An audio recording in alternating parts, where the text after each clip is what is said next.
Chapter 761. After all, Jianghu was a young man of 25 years old. He was quite handsome, especially his head. Girls would often blush when they saw his body. However, he was still single. Speaking of which, the border army at that time wasn't that poor. In addition, the imperial court also had to consider the continuation of the army's household. For this reason, they were very concerned about the marriage of the soldiers. When a young lad reached that age, as long as he wanted to, he still had the ability to marry a woman. Jianghu could only blame himself for being too good. He had always wanted to find a good-looking, kind-hearted, and good lady. There were ladies in the Datong prefecture, but young and beautiful ones were rare. Even if there were, they might not be interested in Jianghu's family background. As time passed, the days passed. When he was 25 years old, he was still unmarried. How could he not be moved when he found out that there was going to be a performance by such a young man? However, the fact that he could become a centurion proved that he wasn't an ordinary soldier. He was a scheming person. When he heard Zhang Quan and Su Dei announce that they weren't allowed to leave the inn today, he didn't react strongly. Instead, he remained silent, giving people the impression that he was very supportive of this decision. "You guys, be careful. Watch those who are jumping around. I will deal with them when I return tonight." After receiving news from the city lord's mansion that the peace talks would continue today, Su Dei instructed his centurions before leaving the inn. Jianghu was one of them. The centurions naturally nodded in response to the Kiliarcha's orders. After the two of them left, most of the centurions returned to their rooms to sleep. Only 2 centurions were left on duty. Coincidentally, Jianghu was one of them. Jianghu's heart felt like it was on fire. He didn't know why, but he wanted to see what the performance was all about. With this thought in mind, he began to rack his brain, wondering if he should find an opportunity to take a short break. However, when his gaze fell on the entrance of the inn, he realized that there was a squad leader leading a group of 10 people guarding the entrance. He immediately dismissed the idea of forcing his way out. It wasn't that Jianghu didn't have the courage to fight 1 against 10. On the contrary, these ordinary Baiming soldiers were nothing in his eyes. However, he had to consider that once he made a move, he would immediately alert the other centurions. If that happened, no matter how powerful he was, he would not be a match for dozens of centurions. If it were someone else, they might have given up on such an idea. Jianghu was different. Ever since he was a child, he had always been a righteous person. Once he decided on something, he would definitely do it. In the end, he came up with an idea. "I can't rush out alone, but what if there are many people? If everyone rushed out together, no one would be able to stop them." The most important thing was that once everyone rushed out, even if Su Dei knew about it later, he wouldn't blame himself. After all, the law couldn't punish the masses. With an idea in mind, Jianghu went to the room of the soldiers who were shouting the loudest with the excuse of patrolling. After that, he gave a speech of generosity. The gist of it was that if they didn't grab hold of some things now, they might not have any hope in their entire lives. Since that was the case, they had to do it even if they had to be scolded behind their backs. Everyone originally had this idea. Now that Jianghu brought it up, they were all overjoyed. After that, he went to the centurion under his control and had a heart-to-heart talk with the soldiers below. After an hour, a small riot began. Caught off guard, the guards who were just putting on a show were pushed to the ground. In an instant, about 300 people walked out of the inn. These people were relatively more courageous or had made up their minds to watch the show. In any case, Jianghu had said that the law couldn't punish the masses. When 30% of the people suddenly ran out, the other centurions were frightened. They hurriedly rushed to the city lord's residence to report to Zhang Quan and Su Dei. In the city lord's residence, Yu Mian had already expressed Yang Qindong's intentions. The negotiations would only last for 3 days. If there were no results, then the people from Baiming would have to leave. Zhang Quan and Su Dei had nothing to say about Yu Mian's domineering aura. This time, they had taken the initiative to rush over to negotiate. Strictly speaking, they were seeking benefits. Now that they were not welcomed, how could they be angry? Since ancient times, it had always been the strong who had the right to speak. With only 3 days left, Zhang Quan did not dare to be careless. He seized every moment to negotiate with Yu Mian. He had already expressed his intention to give in. He had forgotten that just yesterday, he had proposed to allow Bai Ming's army to be stationed in the first city. He had the intention of requisitioning this place and making it the front line of Bai Ming. This request was also discussed by Zhang Quan and Sun Hong before they came. It was also the best goal that they hoped to achieve. However, it was a pity that Yu Mian directly rejected it. He only replied with 3 words, impossible. Yu Mian did not show the slightest sign of weakness. On the contrary, he became the dominant party. He said that the mercenaries occupied the first city and had already dealt a heavy blow to the Tatar forces, the Agadorji tribe and the Mabe Mongolian tribe. Based on this, Bai Ming should pay them. It did not matter how much the military pay was. Yang Qindong wanted to discuss the other party. Besides, if Bai Ming gave the first city 1 tael of silver, then the army would have 1 tael of silver less. This was a matter of decreasing one's losses and increasing one's gains. No matter how much they did, it would never be too much. Zhang Quan naturally expressed a clear rejection of Yu Mian's request. In his words, most of the money from Bai Ming's imperial court was used to develop firearms and train the new army. Even the Datong city's military pay could not be truthfully spent. How could there be any money left to give to the first city? All in all, the first negotiation between the 2 sides was like a lion opening its mouth. At the same time, it was also testing the other party's bottom line. Relatively speaking, today's negotiation was much more pragmatic.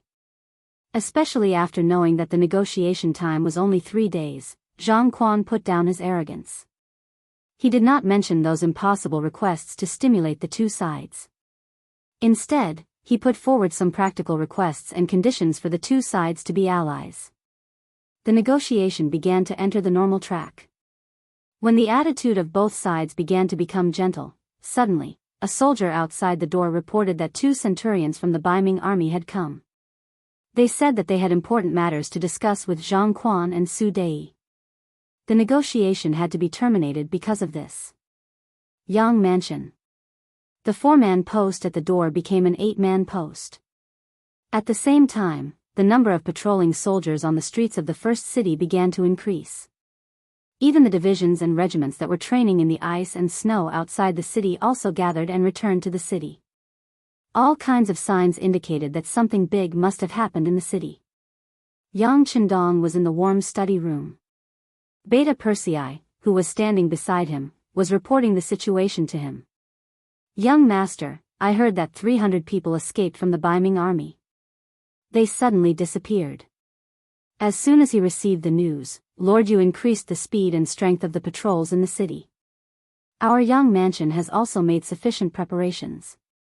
The troops that were training outside the city are also returning to the city. Director Feng of the Security Bureau is dispatching people to secretly search for them. After reporting all the information he knew in one breath, Beta Persei took a breath and then waited for Yang Qindong's instructions. 300 people escaped. What's going on? Yang Qindong's expression became serious at this moment. If this was Bai Ming's plan, these 300 people were likely to cause chaos in the city. Of course, it was only 300 people. In a city with a population of more than 50,000 people and an army of more than 30,000 people, it was not a big deal. According to the Security Bureau in the inn, it was because many Bai Ming soldiers were very interested in the show performed by our publicity team. They wanted to watch the show, but the higher-ups did not allow it, so they escaped privately. Beta Persei scratched his head and said a reason that was not a reason. What? At this moment, even Yang Qindong was confused by these words. Just to watch a performance, 300 people had disappeared. This was indeed beyond his expectations, and it made him feel like it was child's play.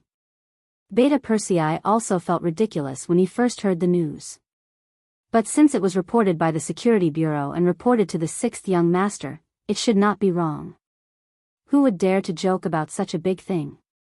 This was a very serious problem. Yes, that's what was reported. Young master, what do you think? Beta Persei carefully asked Yang Chendong how to deal with it. He did not answer immediately. Instead, he fell into deep thought for a while. After a while, Yang Chendong seemed to have made up his mind and said, Beta Persei, go and see where the publicity team is performing today. Find those people and arrest them all. Okay. Beta Persei became excited when he heard that there was a chance to make a move. By the way, young master, how many people can I bring? Take 10 guards with you, then ask Tiger Mang for a battalion of soldiers. That should be enough. Isn't it just 300 Baiming soldiers? By the way, don't make too much noise when you arrest them. Bring them back when you find them. Yang Chendong chuckled. He obviously had a general idea in his mind. Since Baiming himself had such a loophole, he would certainly take advantage of it. He wanted to know something from these soldiers. Beta Persei did not know the specific thoughts in Yang Chendong's mind, but since it was an order from the 6th young master, he just had to execute it to the letter. He nodded and agreed. After a while, he turned around and left the inner court. Chapter 762. Brother Beta Persei, what are you doing in such a hurry? Did something good happen? Seeing Beta Persei's anxious look, Ba Daojiang and Peng Yu, who were not on duty, saw it. The relationship between the two of them had always been good and they were always inseparable. Seeing the two of them, Beta Persei's eyes lit up. The 6th young master gave me a task and I'm going to complete it. How about this, both of you, and 8 brothers will come together. Fuyin Restaurant was one of the top 5 restaurants in the beginning city. It covered an area of more than 10,000 square meters and had more than 200 tables. In particular, there was a large open space in the middle of the restaurant with a cement floor. It was perfect for performing some large-scale programs. As early as a month ago, Fuyin Restaurant had contacted the publicity department and wanted to invite them to perform in the restaurant. Today was the official day. Since the morning, all the tables in the restaurant had been occupied. Even so, there were still many people who wanted to buy a place to stand with silver. For a moment, the restaurant owner was so happy that he could not close his mouth. At about 9:00 in the morning, the staff of the publicity department who were ready at the back of the restaurant had already made all the preparations. As the director, Shui Qing kept walking in front of the girls of the publicity department, repeatedly telling them not to be nervous. When the performance started, they just had to perform according to the usual rehearsal. A group of very beautiful girls, each of them wearing the military uniform of the Cold Front, with beautiful berets on their heads, looked valiant and heroic. Today, they were going to perform the scene where the god of war commanded the army to defeat Agadorji of the Tartar tribe. Of course, they could not perform the entire scene. They only chose the moment when the entire army charged. In order to achieve a sufficient stage effect, Shui Qing mobilized a total of 220 girls of the publicity department. In other words, not only were all the 200 students recruited later on, but also some of the cultural backbone staff from Crimson City. This was to create a magnificent scene with many soldiers and generals. Since everyone had to go on stage, Kikij was naturally one of them. Not only did she have to go on stage, but she also had to appear as a character with status and lines. Kikij had a heavy responsibility on her shoulders.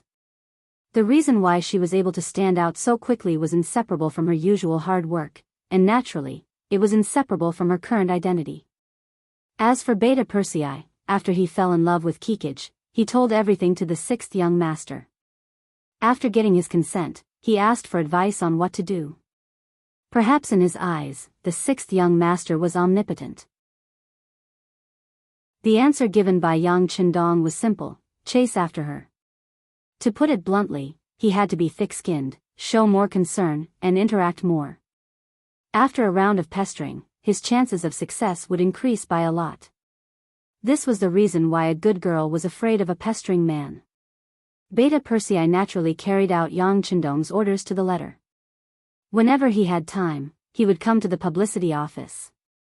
At the very beginning, it was under the pretext of inspecting work, but after a long time, even Shui Qing knew that this favorite of the sixth young master liked the little girl Kikij. Naturally, he gave the green light. When everyone knew about this matter, Kikij's identity and status also stood out. Even director Shui Qing was polite to her, because everyone knew how powerful pillow talk was. Fifth brother Yang had a high position and power in Crimson City, not to mention brother Beta Persei, who was in a higher position than him. With Shui Qing's care, coupled with her dancing foundation, her figure was very good, and her appearance was very decent. It was impossible for Kikij not to stand out. This time, she was entrusted with a heavy responsibility and arranged to play a very good role. This was not the first time Kikij had gone on stage. A week ago, she had performed for a while in the largest immortal abode restaurant in the first city, and her performance at that time was very good. But this did not prevent her from being nervous this time. Before going on stage, she was still constantly taking deep breaths, forcing herself to calm down. The backstage was nervously and orderly preparing. The hall of the Fuyun building was even more crowded. Niezhengyi and the others, who were mixed in the crowd, were anxiously waiting. They rushed out of the inn, and then came to the Fuyun building at the fastest speed. At the door, they paid a certain amount of silver. It could be said that after taking out all the silver they had the opportunity to squeeze in. Speaking of which, he was lucky to have some silver on him. Compared to some of the other Baiming soldiers who had escaped, most of them were blocked outside the restaurant because they did not have enough silver. If they were in the Datong prefecture, perhaps those soldiers would find ways to cause trouble to express their dissatisfaction, but when they saw the mercenary warriors standing in front of the Fuyun building, they did not have any thoughts of causing trouble. This was other people's territory, and they were facing the legendary elite mercenary warriors. They really did not have the courage to test the law. Finally, it was 9 o'clock in the morning, and the performance began. On the 300 square meter concrete stage, a loud horn sounded, and 60 to 70 warriors, with excellent figures rushed from the backstage to the performance platform. One flag after another was waved in their hands. Just this appearance alone attracted waves of cheers from the people below the stage. Perhaps it was because of the tall and straight figures of the female soldiers, or perhaps it was because the heroic spirit on their faces was not much inferior to the men, or perhaps it was because of their good looks, but they received a full house of applause as soon as they went on stage. Among the people who cheered were Niezhengyi and some of his companions. Amidst the cheers, the female soldiers with lines began their performance. Through their mouths, they explained the matter of the Tatar army besieging the city with nearly 50,000 soldiers. Then, they showed that the mercenary warriors were not afraid of difficulties, were not afraid of life and death, and were brave enough to fight. After all, it was a performance. Due to the influence of the venue and the surrounding environment, it was impossible to perfectly show every battle. It was just a description of some special battles. But even so, it still made the audience below the stage very excited. Cheers came one after another, and it didn't stop from the beginning. Fuyun restaurant was very lively. Outside the restaurant, Beta Persei arrived with 10 guards and a battalion of 400 soldiers from the independent regiment. Since Beta Persei was personally mobilizing the troops, Deputy Regiment Commander Xin Honghai naturally had to cooperate. He personally led a battalion of soldiers to express his sincerity. When they arrived outside the restaurant, they saw more than 200 soldiers wearing the Baiming army uniform outside the door. Arrest them all, kill those who resist. Beta Persei only glanced at them for a moment before issuing the military order. Immediately, the soldiers led by him rushed towards the Baiming soldiers who were still stretching their necks, trying to make a move in the restaurant. Before they could figure out what was going on, these soldiers had become prisoners. Some of the brave Baiming soldiers did not resist when they saw that the mercenary warriors were arresting them. They only shouted, "Why are you arresting us? We followed the Baiming messengers to your place. You can't treat us like this." Their reply was to gag them and then take them away on the street. They were all tied up and had black cloth gagged over their mouths. More than 200 people did not resist and quickly disappeared outside the restaurant. Beta Persei did not even look at these people. He only stared at the inside of Fuyan restaurant and asked the company commander in charge of the security of the propaganda department, how many Baiming soldiers entered the restaurant. About 60 or 70 people. They are very easy to recognize. They are all wearing the Baiming uniform. The company commander stood at attention, saluted and replied respectfully. Good, you guys guard outside. If you find any Baiming soldiers who have escaped, take them down immediately. If there is any resistance, you can take measures. Hearing that so many people had entered the restaurant, Beta Persei's eyes darkened, and a murderous aura emanated from his body. This time, there was geekage in the performance. Last night, she had someone send a message to him, hoping that he could come and watch her performance. Just from this point alone, the progress of their relationship was still very smooth. However, Beta Persei did not immediately agree. Following by Yang Chendong's side was a heavy responsibility, and he could not even grasp his own free time. But now, 60 or 70 Baiming soldiers were in the restaurant. If they had the intention of destroying this performance, wouldn't geekage be in danger? He thought that if someone really did that, he would not mind starting a massacre. I hope you guys are just watching a performance. If you have other ideas, you will definitely regret coming to this world. After making up his mind, Beta Persei called the deputy commander of the independent regiment, Xin Honghai. After discussing with him, they decided on a plan to enter the restaurant and capture the people. It's best not to make a move if you can.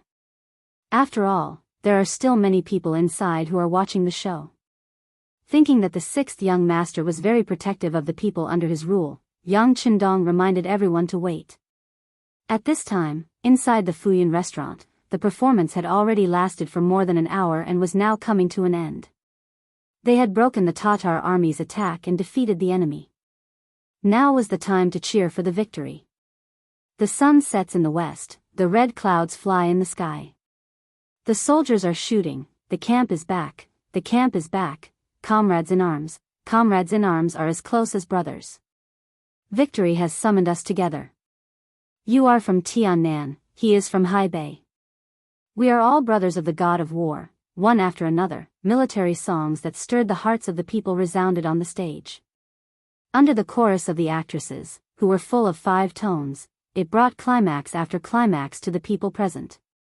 The people who were encouraged by the performance clapped their hands until they were red, but the applause still continued. Niazhini was also mixed in the crowd. His eyes were shining, and his heart was filled with excitement. After watching this performance, Niazhini was deeply encouraged. Although time was limited, such a novel performance was the first time he had seen in his life. This kind of performance method was unheard of in the future. Even if the time was short, it still made him extremely excited and even deeply affected. Chapter 763. This was a real army. They were fearless in the face of a strong enemy and used all means on the battlefield. The soldiers were united and sincere. Only those who grew up in such an army could be called a real soldier.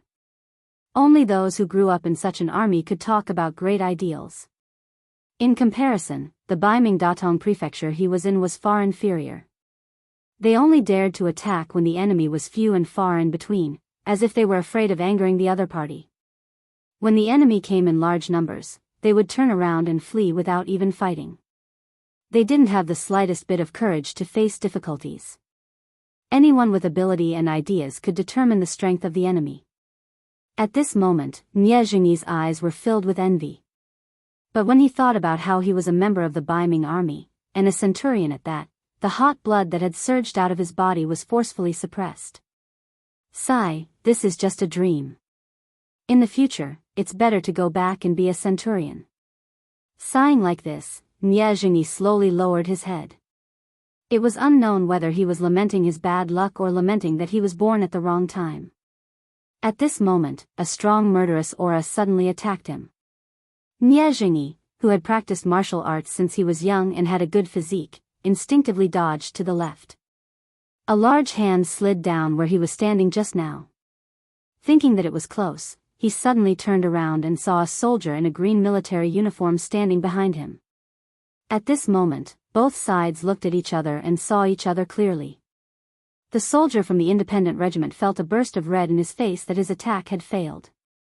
Seeing that most of his comrades had succeeded in one strike, reaching out to control the target he was staring at, but he had failed, this feeling made him very unhappy. "Brat, I don't care who you are. If you surrender now, you can still live. If you resist, you'll be asking for trouble." Since the sneak attack had failed, the soldier from the independent regiment didn't hold back and directly put forward his own request. No matter what, Jianghu was still a centurion. How could he allow himself to be captured just because of one sentence? Although he had disobeyed a military order this time, it should be Chiliarch Su Dei who came forward to capture him. How could it be a mercenary army that made a move on him? "I didn't cause any trouble. Why are you arresting me?" He would not allow himself to be captured, but he also did not want to fight with the mercenaries. He knew how powerful they were, and the performance just now had given him a whole new understanding of them. "It's not up to you to decide whether or not you committed a crime. Please come back with us." Sensing the unyielding aura emanating from Jianghu, the soldier from the independent regiment didn't choose to attack directly. Instead, he wanted to use words to make Jianghu surrender. "That's impossible. I'm a centurion of Baiming. I can't go back with you." Jianghu shook his head. He didn't know what they meant. However, he knew that once he was caught, he would be a captive and would lose his freedom. This was not what he wanted. "Then don't blame me." Seeing that Jianghu wasn't listening to them, the soldiers of the independent regiment could only shake their heads. They didn't care that there were still some commoners around them who didn't know what was going on and directly grabbed Jianghu. At this time, the performance was coming to an end. A group of female soldiers from the publicity department were lining up on the stage to take their curtain call. The audience below the stage was enthusiastically applauding, affirming the other party's wonderful performance this time. However, it was at this time that the sound of fighting came from below the stage, attracting everyone's attention for a moment. There were nearly 70 Baiming soldiers in the crowd watching the performance. About 60 of them were locked down and subdued at the first moment. After all, the Baiming army uniforms they were wearing were too eye-catching. However, there were still 9 people who were resisting, and they all had some strength. Among them, Jianghu's fight was the fiercest and the fastest to end. Bang! A fist collided with a fist, and the soldier from the independent regiment was knocked back 2 steps. Then, a long leg kicked him in the chest, causing him to stumble back again. If it weren't for the fact that there were still many commoners standing behind him, he would have fallen to the ground. After repelling the soldiers of the independent regiment, Jianghu instinctively wanted to escape. However, he quickly shook his head helplessly because he didn't know when, but he realized that there were already 4 mercenary soldiers standing beside him. They were staring at him covetously. Suddenly, the sound of fighting came from the crowd. Waves of screams could not be stopped from coming from the Fuyan building. Even on the stage, some of the female soldiers were trembling all over. It was one thing for them to fight and kill on the show, but it was another thing for them to fight in real life. Restlessness began to appear, but it was quickly suppressed. The commoners had already noticed that many mercenary soldiers had appeared on the scene. They were all tall and sturdy, and their eyes were fierce. The appearance of these people gave everyone a sense of relief. Some people were extremely excited. When they watched the performance just now, everything was rehearsed. How could it be as exciting as a real fight between dragons and tigers? Some of the bolder ones even found a good seat and sat down, as if this was the real show they were going to watch today. On the stage, Beta Persei appeared with 10 of his guards. As soon as he appeared, the publicity director Shu Qing hurriedly walked over. "Brother Beta Persei, what's going on?" "It's fine, it's just a small matter." Beta Persei's face revealed a confident expression. He first nodded at Shu Qing, then at Kikij, who was looking at him affectionately. Then, he shouted at the top of his lungs, "Everyone, pay attention. I'm Beta Persei from the Yang residence. This place has been controlled by the mercenaries. Everyone, don't panic, and there's no need to be crowded. This matter will be over soon. Everyone, just treat it as a free show. Beta Persei's voice was already loud to begin with, and this shout from his dantian was even louder. Sure enough, with this shout, the crowd quieted down a lot. Although most people didn't know Beta Persei, he said that he was from the Yang residence. Wasn't that someone by the god of war's side? Even the god of war had sent someone, what else did they have to worry about? After Beta Persei revealed his identity, the hot-tempered commoners quickly quieted down. Then, they all looked at the fighting scene with the mentality of watching a show. In the resistance of the 9 people, 4 of them were quickly subdued.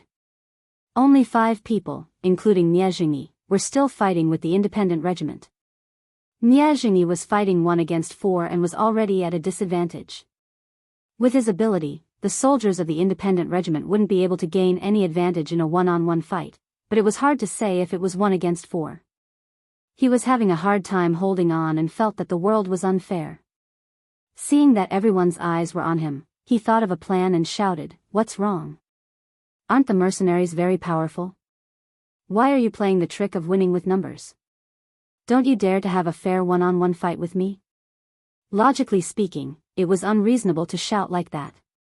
On the battlefield, the most important thing was to kill and defeat the enemy. Who cared how many people you had? If you had fewer people, it only proved that you were not capable enough. But this wasn't a battlefield and there were so many commoners watching. Niezhini's shout attracted a lot of discussion and actually gained the support of some people. Deputy Commander Xianxia, who was commanding the soldiers, was startled when he heard this. He didn't think that there would be such a smart person among the Baiming soldiers who knew how to take advantage of the situation. He couldn't help but look at Niezhini and think about what to say. But before Xianxia could say anything, Beta Persei, who was standing on the performance stage, had already spoken. On the battlefield, only life and death matters. No one will talk to me about fairness. But since you want a one-on-one fight, I'll fulfill your wish. Ba Daojiang, go test his ability. Be careful, don't kill him.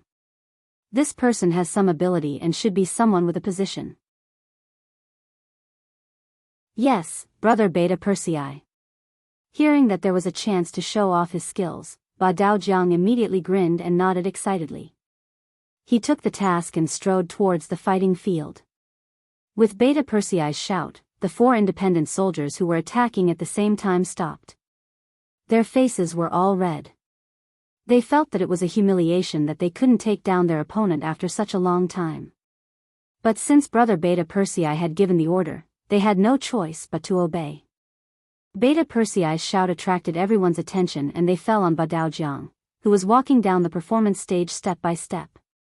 Ba Daojiang came from the underworld and his boxing skills were unparalleled. Later, he joined Yang Xia and became a guard by the 6th young master's side. He even had the opportunity to receive guidance from Yang Chendong. His strength was no longer the same as before. Now that he had a chance to show off in front of everyone, he would definitely grab hold of this opportunity. First, he strode forward. His target seemed to be Niezhini. However, as he was walking, he happened to encounter a Baiming squad leader who was locked in a fight with an independent soldier. When he walked past, he suddenly threw a punch. Caught off guard, the Baiming squad leader blocked it with his own fist. However, it was precisely this attack that sent him flying. His body landed 3 to 4 meters behind him before he could land. His face was contorted in pain and a trace of blood seeped out from the corner of his mouth. It was obvious that this punch had caused him serious internal injuries. Taking advantage of this opportunity, the independent soldier who was fighting with him stepped forward and subdued him.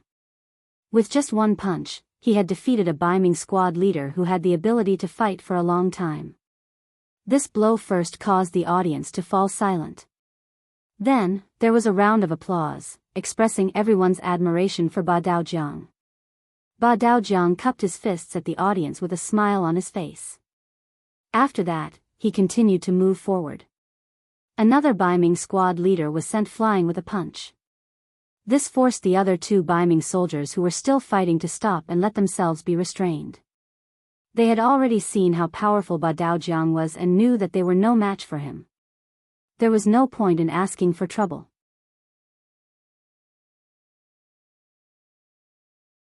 Chapter 764.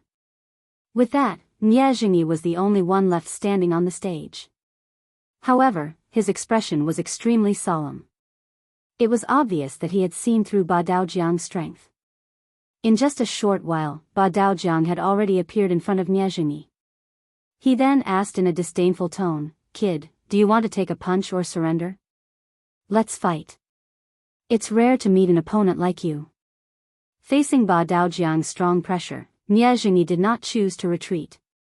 Instead, he moved one of his shoulders, showing that he would not surrender and would fight to the end. All right. Ba Daojiang was still afraid that his opponent would give in. If that happened, he would not be able to enjoy the fight. Now, Niezhengyi's choice was exactly what he wanted.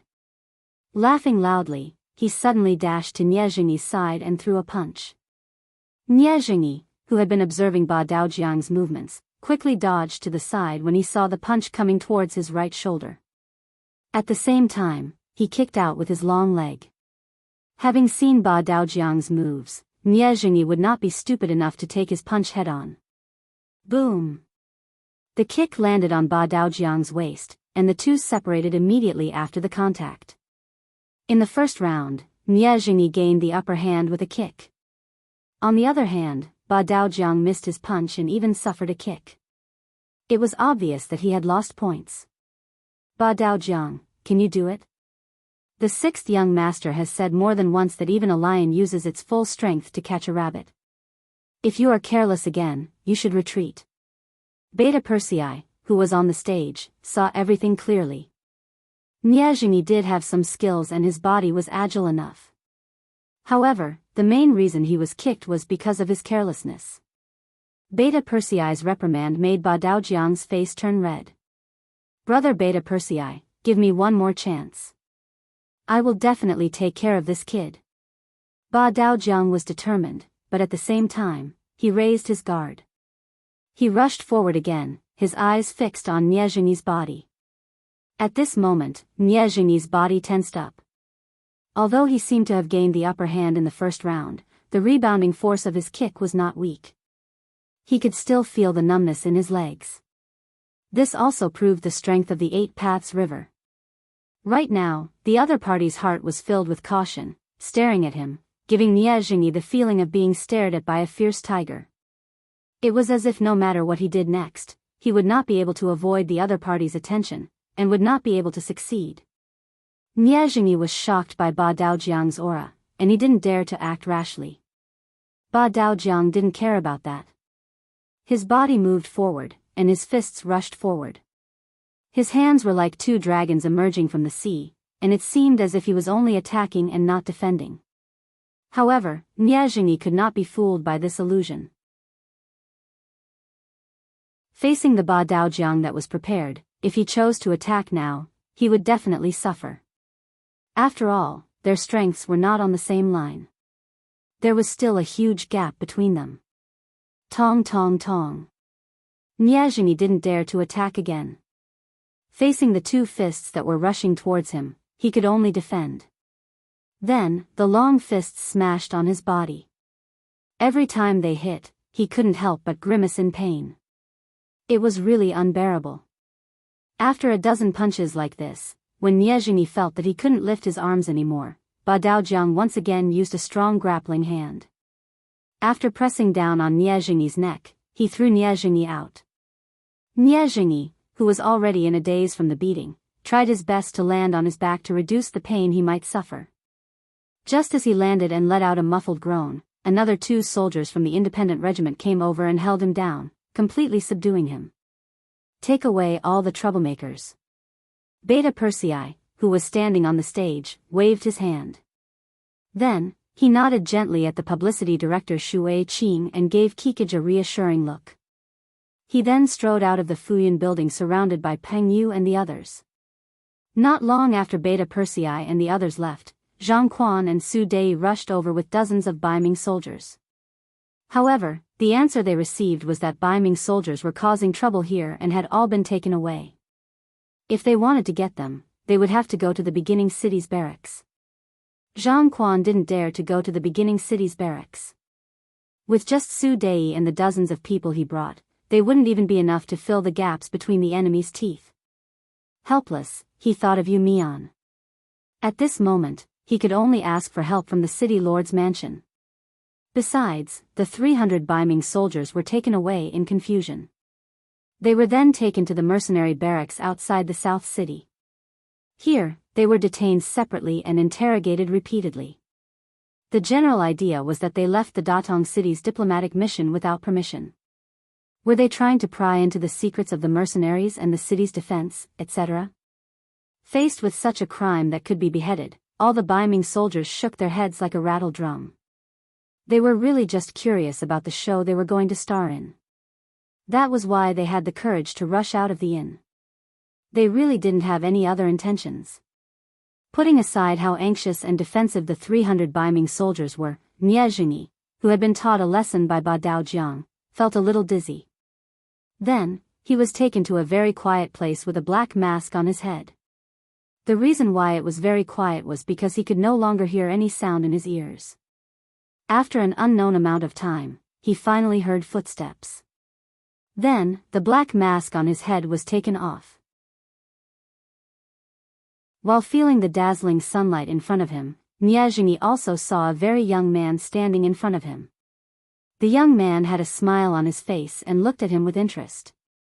At the same time, he was also sizing up the person who had come. He was young, handsome, and had an indescribable temperament. It felt like he was as heavy as a mountain and as wide as the sea. Even though he was smiling, he still gave Nie Jingyi a great deal of pressure. "Who are you?" When Nie Jingyi saw that Beta Persei, who had previously commanded the troops, was standing beside the young man, and looked like a servant, his instincts told him that the young man in front of him was definitely not a simple person. Impudent. How dare you casually ask questions in front of the great Ming's Duke of Loyalty? Before the young man could answer, Beta Persei's roar had already sounded. Great Ming's Duke of Loyalty. Hearing this, Nie Jingyi's legs went soft and he knelt on the ground with a plop. This was not to say that he did not have a backbone, but that Yang Chendong's name had already resounded throughout the Great Ming. Even in the Datong Prefecture's military camp, the soldiers often talked about this topic when they had nothing to do. In the hearts of the soldiers, this Duke of Loyalty had long been a legend and had become a synonym for strength and invincibility. "You've heard of me?" Seeing Nie Jingyi kneeling in front of him, Yang Chendong's face did not change at all. Perhaps he had long been used to all of this. "Yes, I've heard of the Duke of Loyalty and know that you're very good at fighting." As Nie Jingyi answered, he was also a little excited. He could actually meet the Duke of Loyalty in person and even talk to him. This was something he had never dared to dream of before. At this moment, Nie Jingyi was like a 7th-ranked county magistrate who had been summoned by the emperor. His heart was only filled with excitement and excitement. Hee, my level of fighting is just average. It's mainly because the soldiers under me put their lives on the line that I'm able to achieve glory time and time again. Yang Chendong said with a modest face. Nie Jingyi did not seem to agree with this point of view. Perhaps it was because he had understood some things in the city yesterday, but he could not help but say, that's also the ability of the Duke of Loyalty. Furthermore, you love your soldiers like your children. To be able to become your subordinate is a matter of happiness and pride. How could they not put their lives on the line? These words, which seemed to be a bit of bootlicking, caused Yang Chendong to burst into laughter. Yes, I know you. You're called Nie Jingyi, right? I didn't expect you to be so good with words. In that case, if you were given a chance, would you want to join the mercenary army? The Duke of Loyalty actually knew him and even took the initiative to recruit him. This honor immediately made Nie Jingyi extremely excited. However, in his mind, he suddenly thought of his mother in the Datong Prefecture. Although his father had died in the battle with the Walla a few years ago, and although he had not married a wife because of his pride, he still had a mother who lived in the Datong Prefecture. If he joined the mercenary army now, what would his mother do? Once the Ming army and the embroidered uniform guards found out, his mother would most likely be doomed. Nie Jingyi's expression constantly changed. Yang Qindong only sized him up and did not have any intention of urging him.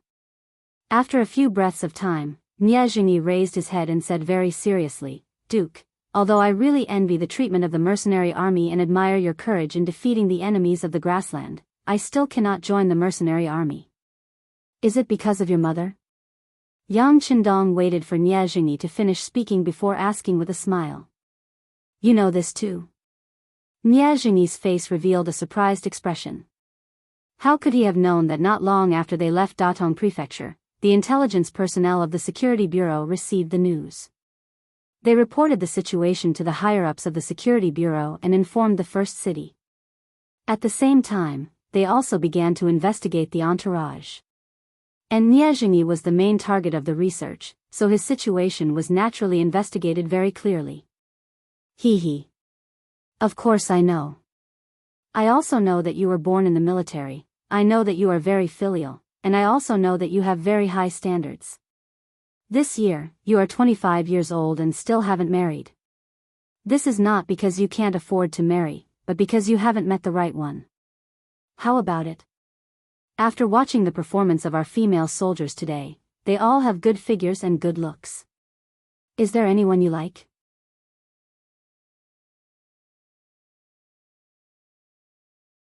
Chapter 765. Yang Qindong smiled faintly as he spoke. Every time he said a word, Nie Jingyi could not help but shiver. The Duke of Loyalty was really omniscient. He even knew the situation of a small centurion like Nie Jingyi. Didn't that mean that the background of the 1,000-man diplomatic group had long been known? Nie Jingyi was still in shock, but when he heard Yang Qindong's next words, he was so shocked that his mouth opened so wide that an egg could be stuffed in. What if I told you that even if you joined the mercenary army, your mother would still be fine, and I would allow you to choose an unmarried female soldier as your wife? What would you choose?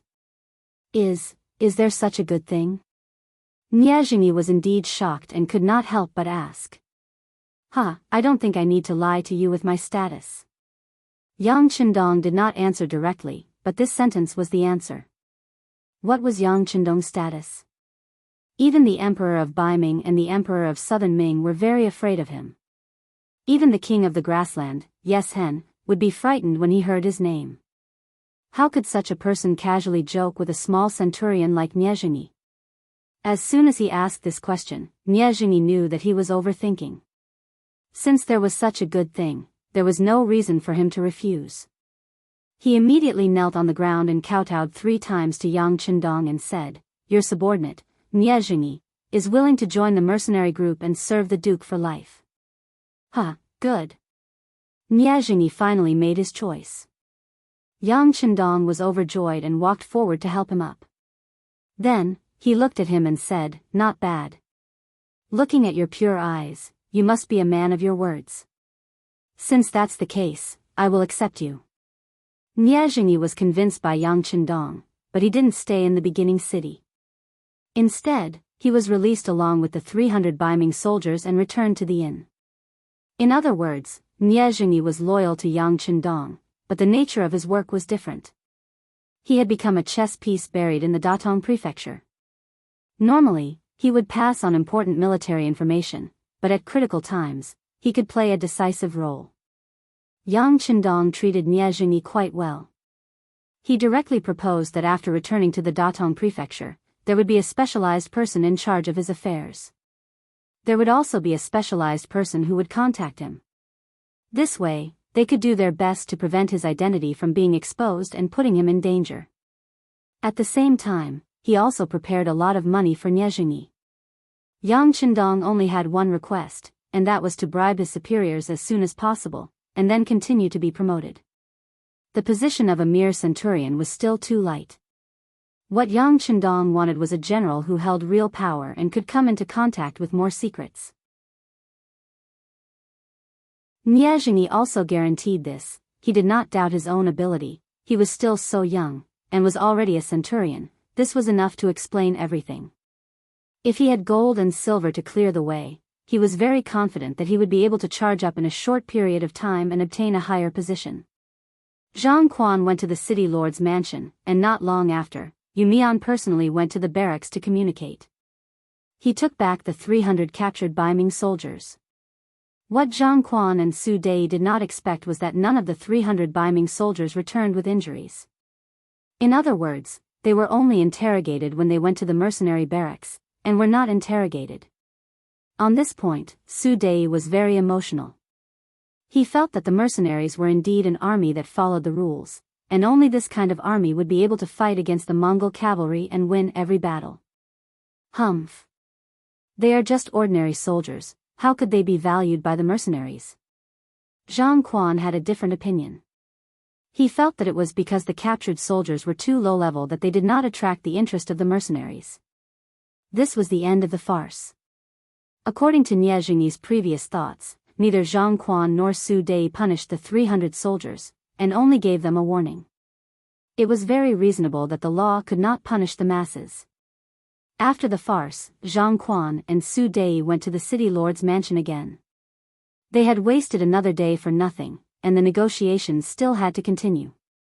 In the Yang mansion, Yang Chendong was deep in thought with his eyes closed. Beta Persei stood at the side, not daring to say a word. Only when there was movement outside the door and Tiger's Mane's figure appeared did Beta Persei leave the house with light steps. What's going on? What happened? Tiger's Mane heard from the guards that the sixth young master did not even have dinner after returning from a trip. He hurriedly rushed over from the barracks. At this moment, he was naturally asking Beta Persei, who had been staying by the sixth young master's side. This is hard to say. Beta Persei shook his head, not knowing how to answer. What do you mean by hard to say? Just say what you have to say. Tiger's Mane glared at Beta Persei, as if he was questioning him. Tiger's Mane's loyalty to Yang Chendong was naturally unquestionable. If there was only one person in the army who did not betray Yang Chendong, it must be Tiger's Mane. Because of this, Beta Persei also trusted him very much. He immediately told him about how the sixth young master left the mansion and privately went to the barracks to meet Nie Jingyi. Tiger's Mane, as soon as the young master appeared, Nie Jingyi was subdued, but at the same time, he also said some things about the Datong mansion. According to him, the upper echelons of Baiming have been saying bad things about the young master in the army. They have always said that the young master is a traitor and have been on guard against him. And I heard that many soldiers in the Baiming army believe this. Beta Persei's answer finally made Tiger's Mane understand what had happened. Before, he didn't know, so he wasn't worried. But now that he knew, he smiled and said, I thought it was something big. Don't worry, young master is very broad-minded. He definitely won't worry about such a small matter. Yes, the young master will not worry about such a small matter, but not long ago, the Security Bureau sent a report about the Baiming Imperial Court. I heard that many people there have put forward a proposal, saying that they want to order the New Ergon du Sea to cut off our supply route from the sea. What, they really dare? Hearing this, even Tiger's Mane's expression changed, and then he glared at Beta Persei. Why don't you say it all at once? You have to say it one by one, humph. After saying this, Tiger's Mane strode into the house. As soon as he entered the room, he came in front of Yang Chendong and said, Young master, don't worry, I'll immediately take the independent regiment to the New Ergon du Sea. Didn't they want to cut off our supply route? Then we'll flatten them first. Yang Chendong, who had been sitting on the chair with his eyes closed, opened his eyes at this moment. The independent regiment has such a strong combat power that they can destroy the entire Baiming army in the New Ergon du Sea with their strength alone? They can also control every city and ensure the safety of our supply route? We can't do it. Even though Tiger's Mane was so confident, he could not help but say with a bitter face at this moment. The intelligence of the Security Bureau had long recorded that there were many Baiming guards in the New Ergon du Sea area. Their military strength was about hundreds of thousands of people, and they were very widely distributed. The furthest two guards were thousands of miles apart. With such a large territory, How could an independent regiment occupy it so easily? Not to mention the independent regiment, even if the army in the beginning city was sent over now, they might be able to defeat the Baiming guards, but it was impossible to occupy that place and maintain the stability there. That place was too big, and there were too many guards. Unless they had enough military strength, they would not be able to control it. Not to mention, Yang Chendong was not ready to fall out with Baiming. According to him, whether it was Baiming or Southern Ming, they were all made up of Han people. In the future, if he wanted to lead the Han people to the top of the world, a strong population base was essential. Unless it was necessary, he did not want to make things difficult for the Han people, and he did not want to be enemies with the Han army. Otherwise, this was equivalent to digging his own foundation. In a situation where he did not want to fight, if the Baiming imperial court really ordered to block the supply route, Yang Chendong would really suffer. After all, the ability of the beginning city to self-produce was too low. If there was no continuous supply of resources from Chichen City, not to mention developing on the grassland, even surviving would be a problem. Tiger's Mane did not speak, and Yang Chendong once again fell into silence. He now needed to think of a way to stop the Baiming imperial court from giving orders to the new Urgan-Dusi area. As for how to do this, it was truly a difficult matter. The negotiation was still going on in the city lord's mansion, and it was getting smoother. Perhaps it was because Zhang Quan's attitude was very firm, but in the end, Yu Mian still took a step back.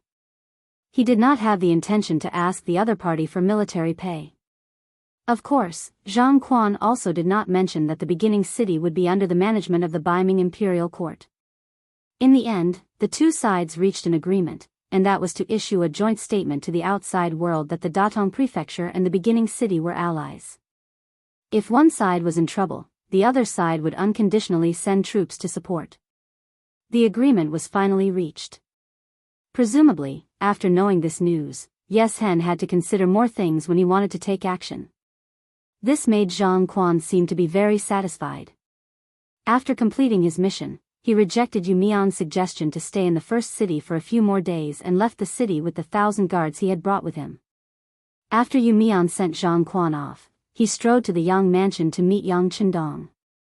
In the hall of the Yang mansion, Yang Chendong looked at the joint statement made by the two sides and smiled. "It's just a piece of waste paper." Yang Chendong said this for a reason. The statement only said that the two sides were allies.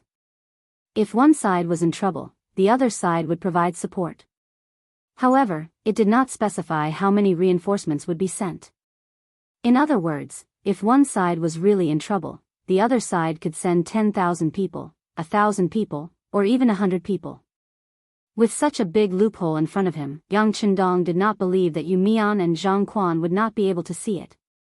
However, both sides did not point it out. This already meant a lot.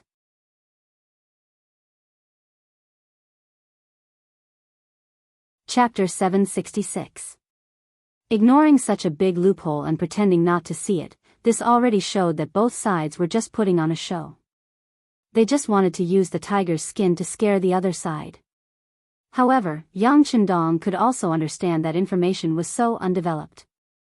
Even if one side was attacked, by the time the news reached the other side's ears, it would be too late. What was the point of sending reinforcements? Yu Mian naturally understood this logic. He also understood that Zhang Quan only wanted righteousness. He wanted to use the first city to deter some of the Mongolian troops who wanted to attack the Datong prefecture. As for sending reinforcements, it was better to forget about it. In the past few days, he had heard more than once that the mercenaries' food was so good that it was not much worse than that of a eunuch like him. Just the food alone was something that the Datong prefecture could not afford. In any case, the negotiation finally came to an end. Yu Mian could be considered to have completed a political task. While he relaxed, he also focused his attention on another matter. He looked at Yang Chendong and asked, "Sixth young master, have you really made up your mind to take over Tula's city?" "Yes, I have to take over that place. Previously, I sent people from the Security Bureau to investigate the situation there. The information has been reported back. There are only 10,000 Tatar troops that belong to Tuachuo Buhua. 5,000 of them are infantry. Hee, in front of the mercenaries, it is not worth mentioning. Yang Qindong admitted with a smile. Since he could say this, it was obvious that he had made up his mind. Although Yu Mian was the governor, his power was much lower than Yang Qindong's. There were some things that he only had the right to suggest but not the right to make decisions. Now that he heard that Yang Qindong seemed to have made up his mind, he carefully said, "Sixth young master, Tulu's city is a barrier to the northwest of Baiming. It is also a buffer zone between us. Once we break through there will be no obstacles between us. We can see swords and spears at any time." Yes. What I want is to see swords and spears at any time. Let me tell you this. I have received news that the Baiming Imperial Court is considering giving an order to New Gandu Sea to cut off our logistical supply route. If this is the case, what about the army's provisions? What about the security of the first city? They forced me to do this. Yang Qindong said this with a helpless look. After he finished speaking, he said something that shocked Yu Mian. This time, not only do I want to break through Tulu's city, but I also want to personally go to Baiming's capital. There are some people that I want to meet. Ah. No. Yu Mian was really frightened this time. He said with a panicked expression, "Sixth young master, a gentleman does not stand under a dangerous wall. If the Baiming Imperial Court really wants to deal with you, if something happens in their territory, the entire Yangxia Empire will be in chaos." Seeing that Yu Mian was so anxious, Yang Qindong was very gratified. At least this meant that the other party was really looking out for him. He said confidently, "Don't worry. As long as we occupy Tulu City, it is equivalent to opening the door to the northwest of Baiming's capital. Unless the other party has made the decision to fight to the death with the mercenaries, they will not dare to touch me casually. Besides, I've already given orders to the Security Bureau and Crimson City. Some elite Cold Vanguard soldiers will enter the capital as soon as possible. A regiment of elite Cold Vanguard soldiers should be enough to intimidate the enemy." Yang Qindong waved his hand nonchalantly. To others, entering Baiming's capital at this time might be extremely dangerous. However, to Datsang, Yang Qindong was really nothing. Unless the other party could kill him in an instant, as long as he was given a little time to react, no one would be able to kill him. Yang Qindong was so confident that he made a decision. Yu Mian knew that there was nothing he could say. The only thing he could do was to take care of the city during the time when the sixth young master was not in the first city. Let this city develop quickly and not let people worry about it would be a great merit. And just 3 days after Yu Mian and Yang Qindong met, there was a big movement in the first city's military camp. The 3 divisions of the Cold Front and the fully replenished Jurchen Cavalry Regiment finally set off. This time, they would leave the first city and go all the way north, straight to the Siberia area controlled by the Golden Horde. They would fight the so-called Golden Family head-on. And for this expedition, Yang Qindong had provided 200 carriages of military supplies. In the Yang residence, in front of Yang Qindong stood the commander of the 3 divisions, Wu Sheng, the political commissar Chen Bo, the 3rd Regiment Changyang, and the commander of the Jurchen Cavalry Regiment, Yila. Yang Qindong looked at Wu Sheng and the other 3 and asked in a deep voice, "This expedition is of great significance. I believe that all the grassland tribes will pay attention to you. My request is also very simple. You have to show the power of the mercenaries. You have to beat the enemy until they can't eat or sleep when they hear your name. Do you have the confidence to complete this mission?" "Yes." Naturally, Wu Sheng and the other 3 replied in unison. "Good, I also have confidence in you. But I still want to tell you that along the way to the north, you can attack while occupying some important military positions. If necessary, you are allowed to expand your troops. I ask you to fight steadily. 200 carriages of logistic supplies won't last long for the army. You must have a safe supply route behind you. This is also the foundation of your survival. Do you understand?" Yang Qindong knew that war was about money and logistics. In modern warfare, a cannonball could cost tens of millions of dollars or even more. Even a gun could cost $1 or more. This was also why countries often negotiated with each other when they encountered problems. Unless it was absolutely necessary, they would not easily use force. But at this time, although the army did not have heavy firearms to consume, the soldiers still needed money to eat, drink, and defecate. Without sufficient rations as a foundation, it was easy for the morale of the army to become unstable and problems would arise. Fight steadily and step by step. This is what we ask of you. I will also be here waiting for the battle report of your victory. At the end of the meeting, after Yang Qindong said these words, the 3 divisions and the Nuzhen cavalry regiment, a total of about 10,000 people, left the first city and headed north. At this time, it was still snowing heavily outside. Logically speaking, such weather was not suitable for mobilizing troops. Even the escorting of food supplies had brought great difficulties. However, Yang Qindong did not want to wait any longer. A person's life was limited. If he wanted to achieve his life goal, he had to seize every minute. As for the heavy snow, he would have to experience it eventually. Instead of slowly adapting to it in the future, it was better to start now. Young master, it's snowing heavily everywhere. Some places don't even have roads. It's really troublesome for the army to move. Tiger's Mane stood beside Yang Qindong on the tower of the first city. He looked at the back of the army that was gradually disappearing and said with some emotion. Yes, it's a little troublesome. However, a truly strong army will not stop because of the bad weather. We mercenaries want to create miracles and make everything impossible possible. Yang Qindong first nodded in agreement, then said in a very heroic tone. After saying this, he looked at the surrounding generals. Let's go. Since everyone is here, let's have a meeting to discuss the matter of attacking Talis City. Talis City was also known as Talis City. It was west of the bordered white banner of Inner Mongolia. Ming Jin Yuzi's record of the northern expedition, Yongle 8th year, 1410, Zhu Di's northern expedition. Jin River moraine is more than 10 miles away. There is an ancient city near the road. The instructions said, this is Talis City. I have hunted here. The southeast area of Talis City would be the future Jianghu. That place was already in Hebei. From there, it would be much closer to the capital of Baiming. In other words, once they occupied this place, it was equivalent to setting up a Damocles sword in the northwest of Baiming. It could fall at any time and act as a deterrent. The meeting was held in the newly built war room in the city lord's manor. In front of a huge sand table, Yang Qindong divided the work among his subordinates. City Lord Yu Mian, you will remain in the city for this battle. You will be in charge of the law and order of the city. There is also the matter of the army's rations. It won't be long before the new batch of resources from Crimson City arrives. You will also need to register them. Commander Su He, this time, your Tatar cavalry will be the vanguard. I know that Amu Gulang, who is guarding Talis City, is your old friend. If possible, it would be best if you could take down the city without fighting.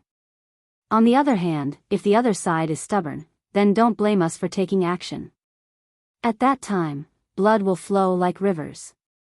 You must be prepared for this. Tiger's Mane, you will lead your independent regiment and follow closely behind Commander Su He. Once the battle starts, you can provide support at any time. Oh right, you can choose 2 100mm cannons from the warehouse in the city to be used when sieging the city.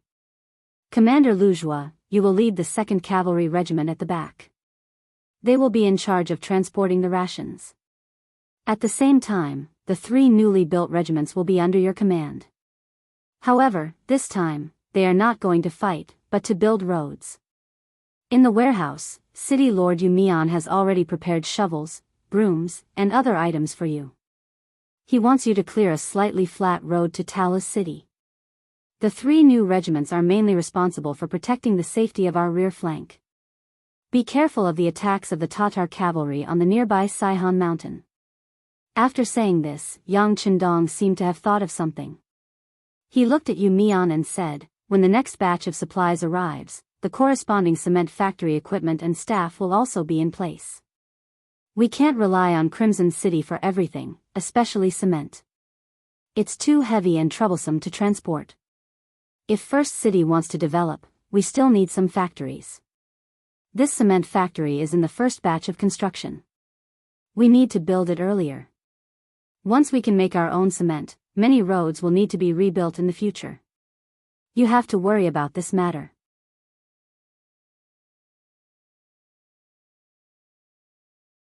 Chapter 767. Yes, sixth young master, I will remember it. Yu Mian nodded heavily. Finally, Yang Chendong's gaze fell on Zhui Feng, the leader of the 1st Cavalry Regiment. You don't have to participate in this battle. You are mainly responsible for the safety of the origin city. If there are any small people who want to make a move, it will depend on your performance. In addition, your regiment is also responsible for receiving supplies. If there is a need, there are still 7,000 captives in the logistics regiment. Although they are usually coolies, some of them used to be cavalry and can play a role on the battlefield. If there is any danger, they can be used. Is there any problem?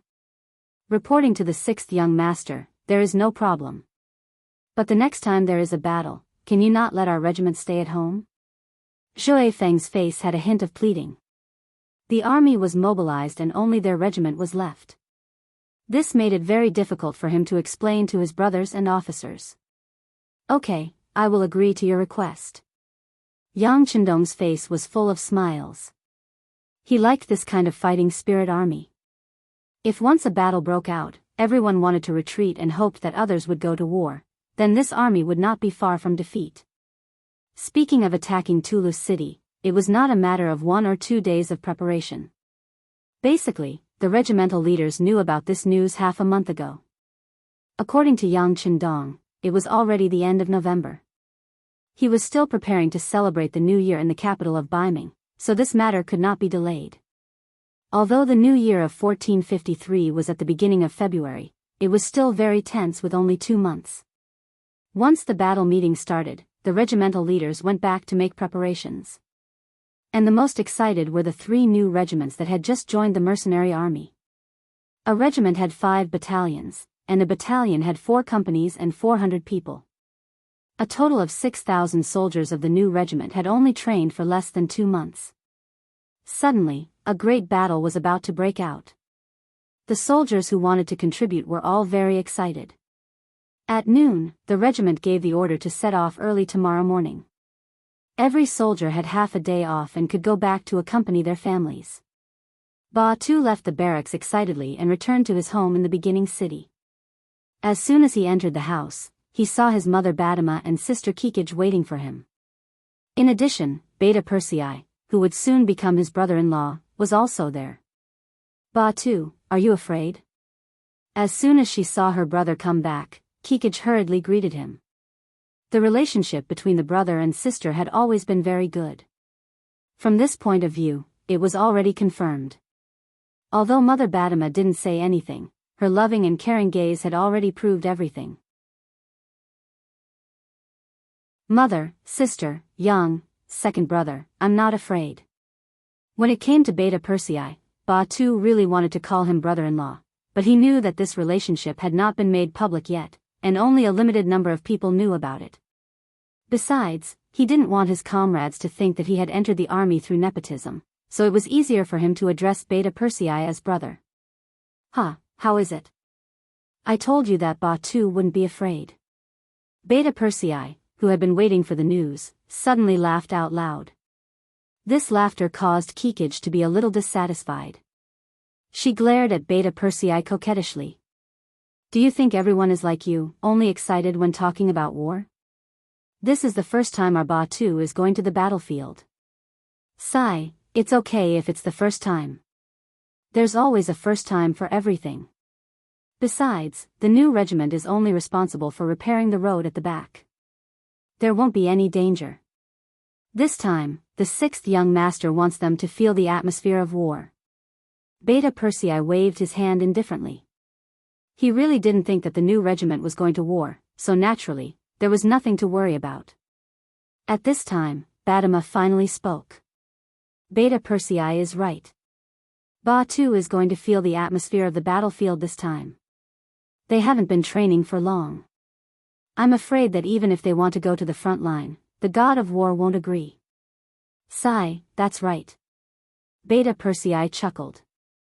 In exchange, Kikij rolled her eyes. Similar things happened in other families as well. Basically, the family members were a little worried, but these new recruits were all excited. It was as if they were really going to the battlefield and killing the enemy. Early the next morning, the army that had been preparing for more than 10 days set off. The first to attack was the 3,000-strong Tatar cavalry regiment. Commander Suhi rode a tall horse and entered the city from the south gate. Then, he passed through the streets and led the army out of the west gate under the cheers of the people. They went straight in the direction of Toulouse city. After Suhi's Tatar cavalry regiment, the mercenaries walked on the streets one after another, and then went out of the city to the battlefield. This was specially requested by Yang Chendong. He wanted all the soldiers to experience such a welcome ceremony and let the people in the city feel the strength of the mercenaries. In this way, if there is a shortage of soldiers in the future, more young men will sign up to join the army. Toulouse city. Originally a territory controlled by the Tatars, the general Amu Gulang, who was guarding here, also belonged to the Tatars. He was a general under Tuachuo Buhua. When translated into Chinese, Amu Gulang meant peace. In fact, as his name suggested, he had been very safe. Even when Yeshen joined forces with Agador to attack Tuachuo Buhua not long ago, he was very safe in Toulouse city. So much so that even after such a long time had passed, no one had come to cause trouble for him. All of this naturally could not be attributed to a name, but because of Toulouse city's special geographical location. From here to the southeast was Baiming's territory, and it would not be too far before reaching the capital of Baiming. It could be said that this was a dividing line, completely separating Baiming from the Mongol tribes. In such an environment, it was like being roasted on a fire, and they could be attacked by the Baiming army at any time. Because of this, it was the safest place. Even Agadorji didn't have any ideas about it. Baiming was fully developing their military and opened up their commerce. It was said that they also wanted to open up a navy and build a defense line. Before they were fully prepared, they would definitely not recklessly start a war with the Mongol tribes of the Central Plains. Not to mention, the Hetao region not far from Datong was already occupied by Yeshen's Warawara. Baiming was afraid that someone would attack them from Toulouse city. Who would be so blind to find trouble with them? In such an environment, Amu Gulang was very comfortable and in a good mood. When the heavy snow danced in the sky, his hanging heart was even more relieved. In such weather, no army would be willing to move. This was also the safest time of the year. However, during this period, which was regarded as the safest, there was suddenly news that the beginning city's army was moving in the direction of Toulouse city. They had already passed by Saihan Mountain, and the front army was only 100 miles away. As soon as the news came out, Amu Gulang, who was resting in his residence, was shocked. He quickly called his deputy general Shibei to discuss how to deal with it. Amu Gulang was not tall and could only be said to have an ordinary figure. In comparison, Deputy General Shibei was burly and looked like a fierce general. When the two of them met and listened to the report from the scouts in the room, their expressions became grave and deep at the same time. Amu Gulang's brows were tightly knitted together. What was going on in the beginning city? The reports from the scouts had already made it very clear. For this reason, he had even sent scouts into the city to investigate. Facing the beginning city, which had opened 4 gates and looked like it was not defended at all, they did not seem to be worried about any scouts coming to inquire about the news. Therefore, the scouts went and returned quickly. A series of titles such as the Duke of Loyalty, the God of War, the Messenger of Tingri, and a series of things that had happened recently poured into Amu Gulang's ears. It was precisely because he understood more that he felt more afraid of the beginning city. Even Agar Dorji's 50,000 cavalrymen were wiped out. With the 5,000 cavalrymen and 5,000 infantrymen in the city, could they really defend the city and block the attack of the God of War's army? Amu Gulang's heart was not confident. After hesitating for a moment, he asked tentatively, General Shibei, what do you think? We can't defend it. After hesitating for a while, Shibei gave his answer. Yes, we can't defend it, but we can only defend it. I have received Great Khan Tuachuo's kindness. At this time, there's no reason for me to give up the city. If they have the ability, they can just kill me. Amu Gulang gritted his teeth and made his final decision.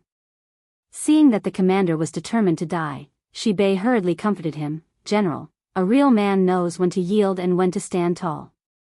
I believe that even if the Great Khan knows, he won't blame you. It's not the same.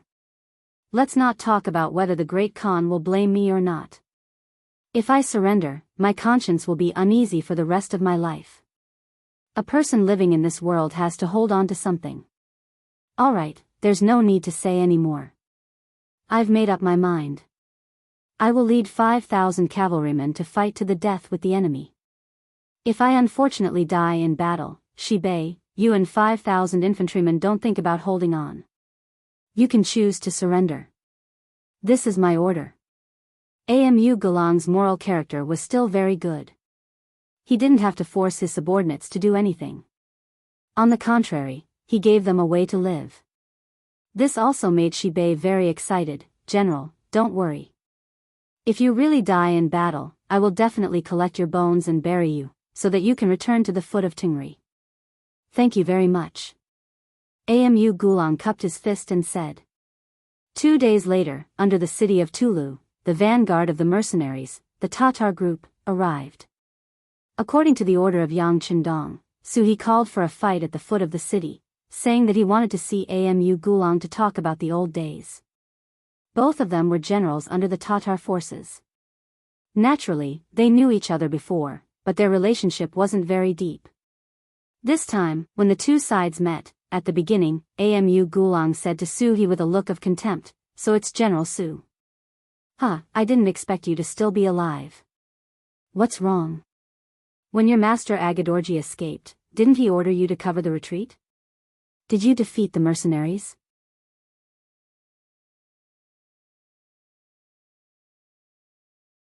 Chapter 768. He knew that Suhi had already surrendered to the mercenaries, yet he still dared to say such words. It was obvious that he was looking down on Suhi. But how could Suhi be so easy to deal with? He didn't care about the other party's mockery and said with a calm expression, I am already a commander of the mercenaries. As for Agar Dorji, I have a clear conscience. I have already repaid him by exchanging my life for his son's. This was also the truth. Suhi had indeed made this request and Yang Qindong had also satisfied him. Otherwise, he would rather die in battle than surrender. Facing Suhi's answer, Amu Gulang didn't comment. He seemed to know that there was no point in discussing this topic at this time. Alright, let's cut the crap. It's impossible to give up Talis City. Since the Great Khan has arranged for me to guard this place, unless I die, no one can occupy this place. Bring it on if you have the ability.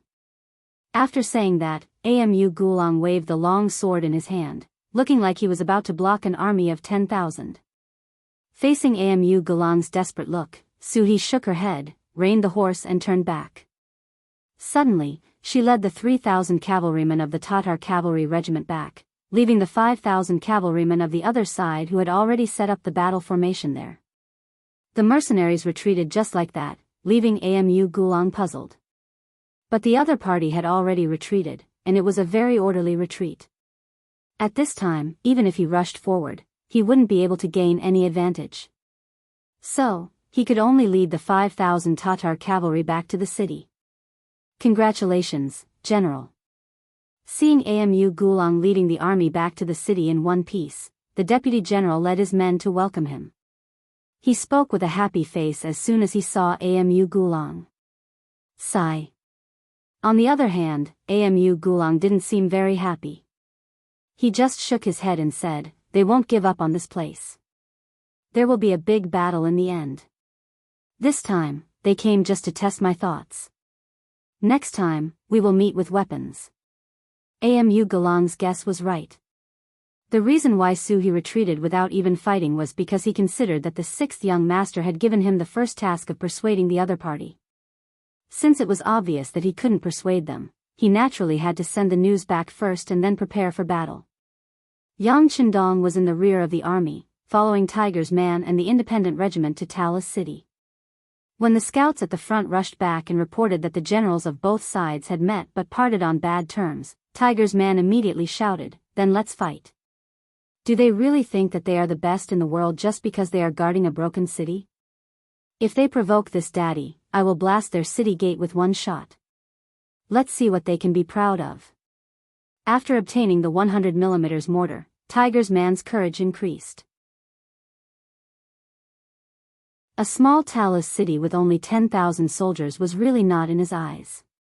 Of course, shouting was one thing. Tiger's Man knew very well that in the end, it was still up to the sixth young master to make the decision. Therefore, after venting the emotions in his heart with a loud roar, he still looked at Yang Qindong with an expression of waiting for orders. "Go, do as you think." Yang Qindong nodded lightly. Although he was not a murderous person, he had never been lenient towards his opponents. "If you are not convinced, then I will beat you until you are. If you are still not convinced, then I will send you on your way." After receiving the order, Tiger's Man immediately stood at attention. "Young master, don't worry. Leave this battle to me. I will definitely not let you down." Ha ha ha. Tiger's Man had been by Yang Qindong's side since he was young. He had witnessed every scene of the young master growing from a weak scholar to a god of war. Although he did not understand why the young master changed his temperament and suddenly became so powerful and unfathomable, he still liked the current young master very much. Yang Qindong created the Xianxia regiment, which was why Tiger's Man had the power and influence. He knew that all of this was given to him by the young master, so he was absolutely loyal to Yang Qindong. He was the kind of existence that could block a bullet and die for him at any time. The sixth young master had the most important position in his heart. Next, it would depend on his performance in the army. Although the independent regiment was in the limelight recently, there were not many opportunities to perform. Now that the opportunity had come, how could he give it up? After receiving the order, he put on a white cloak and walked out of the temporary military tent. He called the deputy commander Xian Honghai and said, "Leave 2 battalions to protect the sixth young master's safety. The rest of you, follow me and speed up. Let's try to reach Toulouse City by nightfall today." It was only a distance of 30 miles from where they were to the city. If it was summer, it would take less than 2 hours and a rapid march would be enough. But now, there was snow everywhere, and most of the roads under their feet had just been cleared. Marching in such an environment, it was naturally impossible to go fast even if they wanted to. After receiving the order, the independent regiment sped up their march, leaving 2 battalions behind to protect Yang Qindong's safety. The other 14 battalions were all rushing forward. When they saw the troops flashing past them one after another, leaving behind a trail of shadows that disappeared in front of them, Beta Persei, who was standing beside Yang Qindong, asked with some confusion, "Young master, don't we have to go with them?" "There's no need for that. Just let them do whatever they want. No matter how strong a person is, he can't rule the world. What we need to do is to wait for the good news from the front." Yang Qindong smiled with a very relieved look. This time, the number of mercenaries was not less than the other side, and they were accompanied by heavy weapons.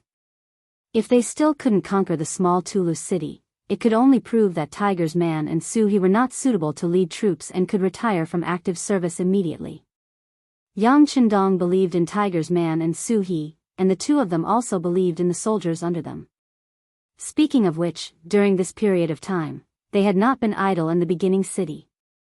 They only rested for 1 day every 7 days to tidy up their internal affairs and wash up.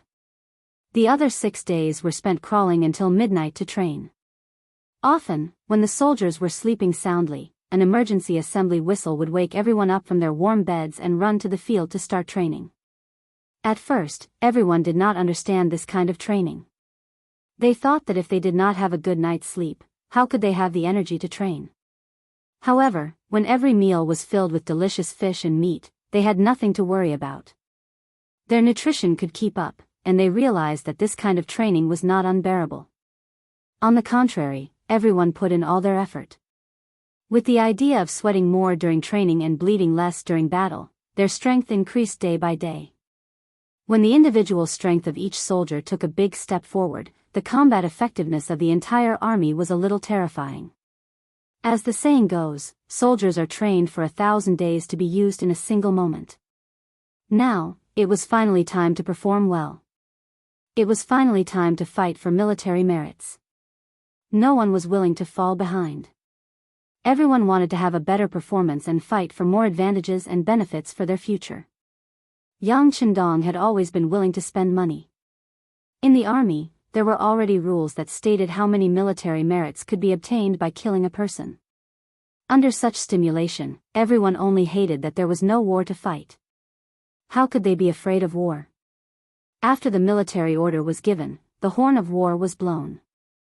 The 14 battalions of the independent regiment rushed forward, giving people the feeling that they were afraid that if they were a step slower, they would not be able to make it in time for the great battle ahead and miss out on countless military merits. Under such an excited mood, supported by such strong confidence, more than 5,000 soldiers galloped forward on horseback. Once the snow was too heavy and their path was blocked, they would dismount and walk. In short, they had to reach the designated location as soon as possible and prepare for tomorrow's battle. Under Toulouse city, it slowly became lively. The number of military tents under the city also began to increase one by one.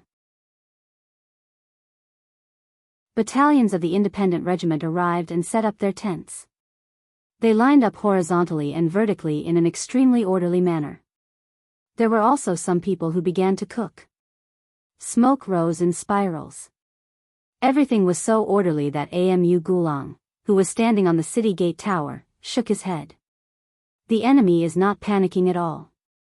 Looks like we have to give up on the idea of taking advantage of the fact that they haven't stabilized their footing yet. That's right.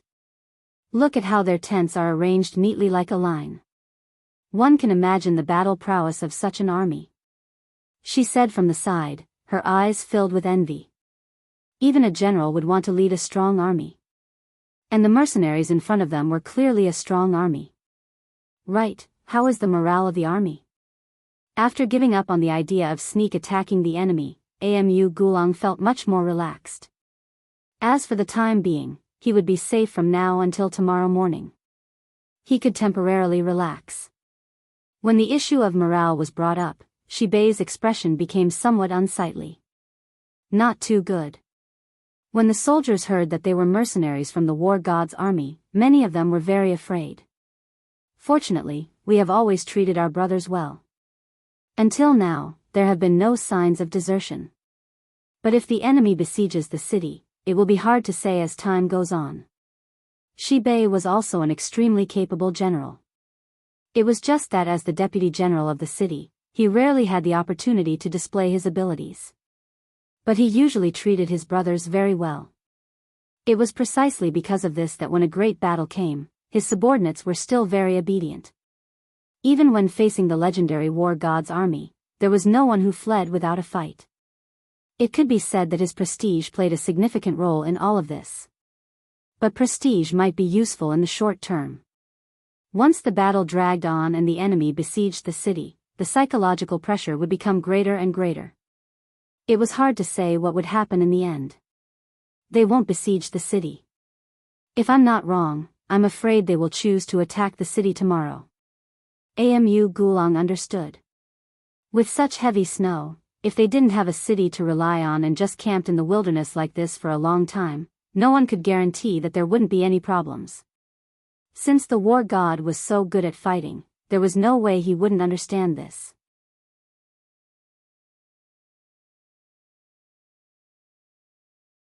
Chapter 769. Shibi did not say anything else. He was now a fish on the chopping block. The choice had already changed. All he could do was to fight with all his might when the enemy attacked the city. As for the rest, life and death were up to fate. In Toulouse city, they did not choose to launch a sneak attack. This made Tiger's Mane, who was ready to give the enemy a heavy slap in the face, a little disappointed. Looking at the firearmed soldiers lying in ambush beside the tents, he waved his hand and said, "All right, the enemy will not come out. Everyone, go into the tents to keep warm. Come, inform the 6th young master that we have safely arrived at the city and are ready to attack tomorrow morning." Under Toulouse city, swords were drawn and bows were bent. It looked like a war would break out at any time. It was dark. At the rear of the army, Lujua's 2nd Cavalry Regiment was also rushing to clear the road. According to Yang Qindong's intention, they wanted to open up a wide road from the first city to Toulouse city. This would be beneficial for the communication between the two sides. At critical times, it would also be beneficial for the mutual support of the army. At this time, the road that the army was clearing had already reached the area controlled by Saihan Mountain. The intelligence from the reconnaissance camp had already shown that there was a Tatar army of tens of thousands of people here. Previously, they were the ones who pulled water from Alahomiki city, which was not the first city yet. Because of this, they were tricked by the mercenaries. But for some reason, since the establishment of the first city, they had not made any military movements. They seemed to be very tolerant.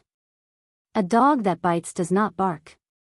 This was an old saying among the people. When completing this mission, Yang Qindong had told Lu Jua that they must not be careless and give the enemy a chance to attack them. Therefore, when they arrived at this area, the 2nd Cavalry Regiment's vigilance was raised a lot. The original sentries were also spread out for 2 miles to ensure that no matter if the enemy approached, they would be able to detect them early and make timely preparations. Inform the 3 new regiments that it is getting dark. Prepare to set up military tents. Inform the cooks in each battalion to prepare for dinner. Lu Jua rode on his warhorse and looked at the 6,000 new recruits who were waving their shovels and brooms as he gave the order. The performance of these 6,000 recruits was pretty good. At least they didn't seem to be slacking off. Speaking of which, to be able to join the army at this time, which one of them wasn't working hard? After all, there were still 7,000 captives from the battle with Agador. In terms of combat power, they were much stronger than the new recruits. If it wasn't for the issue of loyalty, where would the 6,000 new recruits come from? They were worried that once the 7,000 captives were released, they would become a mainstream force and disrupt the current management model of the mercenaries. It wasn't an exaggeration to say that each of these 6,000 people was very precious. They had made countless comparisons before they got what they wanted. Such a rare opportunity, of course, everyone wanted to grasp it well. This was also their first mission. Although they appeared as coolies, every new recruit still worked hard to perform, hoping to leave a good impression on their superiors. The sky was getting dark, and some work couldn't be done. Lu Jua gave the order for the new regiments to rest, but as the commander, he couldn't rest. He called his 3 battalion commanders. Ma Xiangshan, Ding Shan, Temu, the 4 of us will have to work hard tonight. We will take turns to be on night duty. Is there a problem with each of us working for 4 hours? No problem. The 3 battalion commanders immediately patted their chests and promised. Inside the tent, a stove had already been lit. The warmth of spring here and the freezing cold outside formed an extremely obvious contrast and difference. At this time, Yang Qindong was sitting beside the stove, looking at the telegram sent from Qiqian City. Ever since the incident with Yang Taizhu and Qin Shuquan, Qiqian City had used this opportunity to conduct a large-scale investigation. The future 6th Madam, Wan Xiaoyu, was in charge. Security Bureau Chief Yang San, Inspector Bureau Chief Shin Yu, Political Department Member Mo Chengyu, and Navy 1st Division Commander Gao Xiong formed a team of 5 to cooperate. Handing such an important task to Wan Xiaoyu, it was impossible to say that Yang Qindong wasn't worried at all. After all, she was just a girl, and she was only 16 years old. A girl, and so young, could she bear such a heavy burden? But Yang Qindong still made this decision, and this was because of Wan Xiaoyu's special identity. First, she was the future 6th Madam. This meant that Wan Xiaoyu didn't have to worry too much about doing things. Even if someone wanted to deal with her, they had to consider the consequences of angering Yang Qindong. Second, as a native of Qiqian City, her parents were both factory executives. This allowed Luan Xiaoyu to have a deeper understanding of many things in Qiqian City. This was something that the other madams couldn't compare to. Thirdly, letting a little girl do this would make it easier for others to have the idea of underestimating the enemy. If this was the case, it would be equivalent to losing a round before the battle. Because at any time, underestimating the opponent could bring about irreversible consequences. Fourth, and the most important point. Ever since Luan Xiaoyu became the head of Qiqian City's publicity department, her performance in all aspects was excellent. She had already shown management skills that didn't match her age. This was also why Yang Qindong thought highly of her. Since she could manage the publicity department so well, she could probably complete the self-inspection mission beautifully. And the facts also proved that Yang Qindong's judgment of people was very accurate. Since the beginning of the operation, everything went smoothly. From the telegrams sent, from the beginning of the operation until now, they had already investigated various local and military problems. There were 134 cadres, and this number was still expanding. It seemed that there was no end to it. Among these cadres, some had been arrested for corruption, some had abused their power for personal gain, and some had even used their power to abuse their power. For example, they had coerced other women to serve them, and then they would get a good job in exchange for sleeping with them, and so on. Needless to say, as a woman, Luan Xiaoyu was naturally very angry about this. As long as there was such a leader, once they fell into his hands, he wouldn't even bat an eyelid when arresting people. Sigh. Gently putting down the telegram in his hand, Yang Qindong sighed from his mouth. Qiqian City had only been established for a short period of time, and there were already so many internal problems. This was under Yang Qindong's high salary. It could be imagined that if the salary wasn't high, the number of criminals would be more than doubled. Qiqian City was only a part of an island, and that was it. One could imagine what the officials of the Great Ming Dynasty were like. The so-called "a year of honest magistrate, 100,000 snowflakes silver," was probably the most appropriate description. Yang Qindong was still thinking about some related problems when the curtain of the military tent was pushed open from the outside. Beta Persei, Tai Hu, Bai Zhua, and the others walked in. Suddenly, the military tent became a lot more lively. Everyone is here, find a place to sit. Looking at these elites under his command, Yang Qindong's face showed a smile. Everyone was the first to follow Yang Qindong, so they didn't treat him as an outsider. They each found a place near the stove and sat down. Then they looked at the sixth young master with an expectant look. They knew that there must be something important to discuss, because in the past, when everyone appeared together, there would be more important tasks to carry out. Since they weren't outsiders, Yang Qindong didn't beat around the bush and directly said, "Tiger's Mane has already led the army to Tulu City. If nothing unexpected happens, there will be a good result tomorrow. Perhaps at this time tomorrow, we will be staying in the city. Taking down Tulu City in one day." If someone else said this, they might not believe it, but since it came from Yang Qindong, Tai Hu, and the others had no reason to doubt it. Their sixth young master was like this. Once he said something, he would always be able to quickly fulfill it. Yang Qindong had never thought that taking down Tulu City would be difficult. The difficult part was that he would have to enter the capital of Baiming. Although he had the powerful trump card of Daikara, he shouldn't be afraid of any danger. This Daikara was very mysterious and could make him disappear into thin air, just in case. But in the end, he was still a man, not a god. What if he was caught off guard, for example, when he was sleeping at night and his head was cut off? Even if he had Daikara, he wouldn't be able to change the outcome of his death. Although Yang Qindong's perception of danger had reached a whole new level due to the existence of the qi in his heart, and it should have been very difficult for anyone to kill him. However, there was always a chance, and Yang Qindong didn't want to gamble. This was also why he had asked Yang Heir to call Tai Hu and Bai Zhua over. After taking down Tulu City, I plan to celebrate the new year in the capital of Baiming.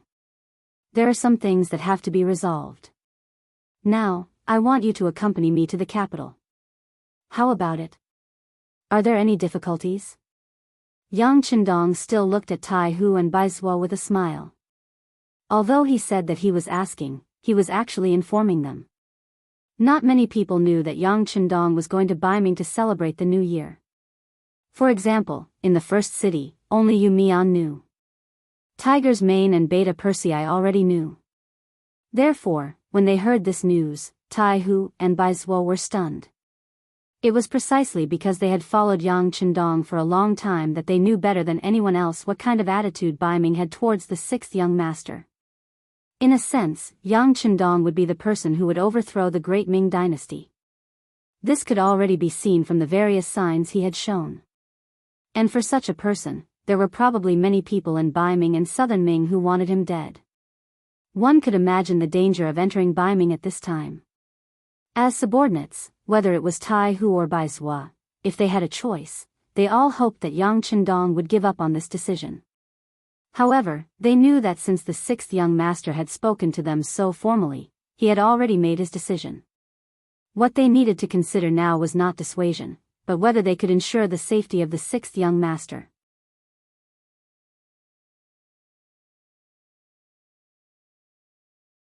Chapter 770. No one knew what the current state of the Baiming imperial court was and what their attitude towards Yang Qindong was. Tai Hu and Bai Zuo could not influence those people at all.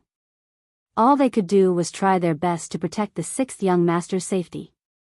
After about 7 or 8 seconds of silence, Tai Hu and Bai Zuo stood up and gave a very standard military salute to Yang Qindong. Sixth young master, we will do our best. Unless we die, we will not let anyone threaten your safety. Hee, good, good. I understand what you mean. Yang Qindong's smile became wider. This was the result he wanted. As the saying goes, one must always be on guard against people. This time, he went to Baiming's capital with no intention to kill anyone. However, if someone wanted to assassinate him, then sorry, he would have to take some heads and tell the world that the murderer would be killed. The camp of the 2nd Cavalry Regiment had been built. The soldiers of the 3 new regiments had finished clearing the snow. After eating, they quickly went to rest after a day of hard work. Outside the tent, there were only some soldiers of the 2nd Regiment patrolling with torches. Everything looked so tranquil and peaceful. However, a very dangerous aura was sweeping over from the southwest direction. The Tatar cavalry on Saihan Mountain had finally decided to make a move. Mazam was the leader of the Tatar cavalry on Saihan Mountain. When Tatar was glorious, he became a member of the great Khan Tuochuo Buhua's army. He revealed his ability in constant battles and finally became the commander of tens of thousands of troops. Later, Yeshen and Agador conspired to deal with Tuochuo Buhua. Although they did not succeed in the end, the glorious Tatar army fell from prosperity to decline because of this. Mazam led his army back to Saihan Mountain. While accumulating strength, he waited for the great Khan Tuochuo Buhua's summons. However, it seemed that his luck wasn't that good. First, the team he sent to fetch water was robbed by the mercenaries, causing him to be furious. Then, he received news that Agador's 50,000 cavalrymen were defeated. This made him, who originally wanted to teach the first city a lesson, suppress the anger in his heart and wait for another opportunity. He originally thought that even if the opportunity appeared, it would have to wait until spring next year. They never thought that in this season of snow, the mercenaries would suddenly make a move. They actually wanted to attack the city of Nataru. Moreover, the scouts sent news that the front and middle of the mercenaries had already passed by the side of Saihan Mountain. Now, what appeared in front of them was the rear of the mercenaries. Nataru city was his ally and everyone listened to Tuochuo Buhua's orders.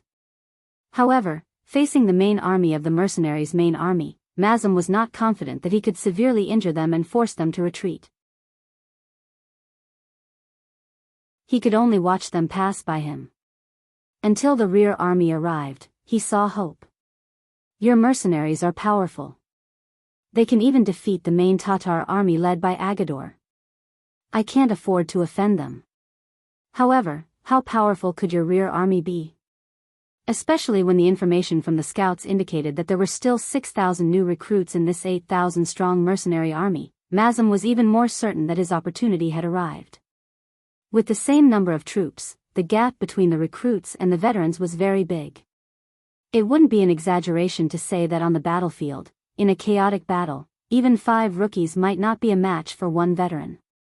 This was because they lacked combat experience and didn't know what to do in order to survive better and better.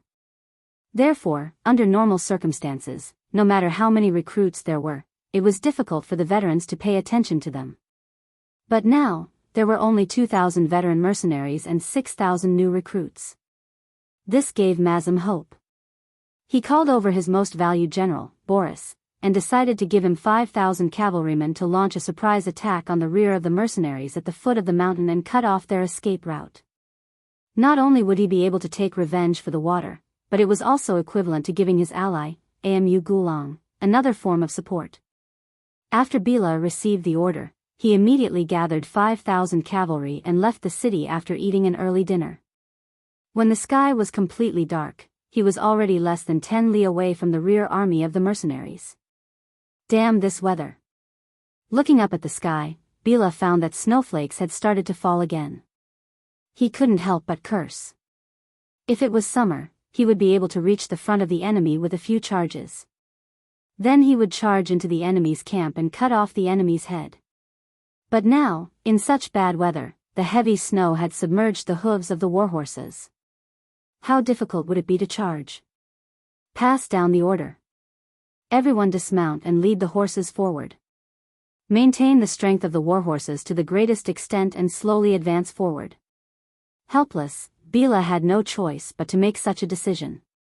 He threw away the warhorses that had the most advantage. This was originally a helpless matter. Giving up the advantage in engaging in close combat with the enemy. Fortunately, they couldn't ride the warhorses, and the mercenaries were the same. The heavens were very fair and gave everyone the same environment. This way, Bila was still very confident. The snow seemed to be getting heavier and heavier. It seemed like the light snow was about to turn into a heavy snow. Bora and his 5,000 cavalrymen were walking on the snowy ground. From time to time, they would hear the sound of soldiers falling into piles of snow, unable to extricate themselves and calling for help. The army moved slowly. After all, they were on the grasslands and were already used to such bad weather. Therefore, apart from being slower, they were still able to approach the rear army of the mercenaries step by step. After walking for 4 hours, they finally arrived at a place 2 li away from the camp. Due to the heavy snow, the vision of the scouts of the second group was greatly obstructed. Bila's luck wasn't bad. He was able to reach this place without being discovered. However, their luck came to an end. It was impossible for 5,000 cavalrymen to completely fool the enemy. Therefore, their appearance was still discovered by the scouts. Then, a white light suddenly soared into the sky and streaked across the top of Bila's army of 5,000. Flare. The white light instantly illuminated the entire ground and revealed the figures of the 5,000 Tatar cavalry. When the scouts saw the number of people on the other side with the help of this flare, the urgent sound of a horn resounded across the land. Enemy attack! Enemy attack! The enemy is cavalry. There are around 4,000 to 6,000 of them.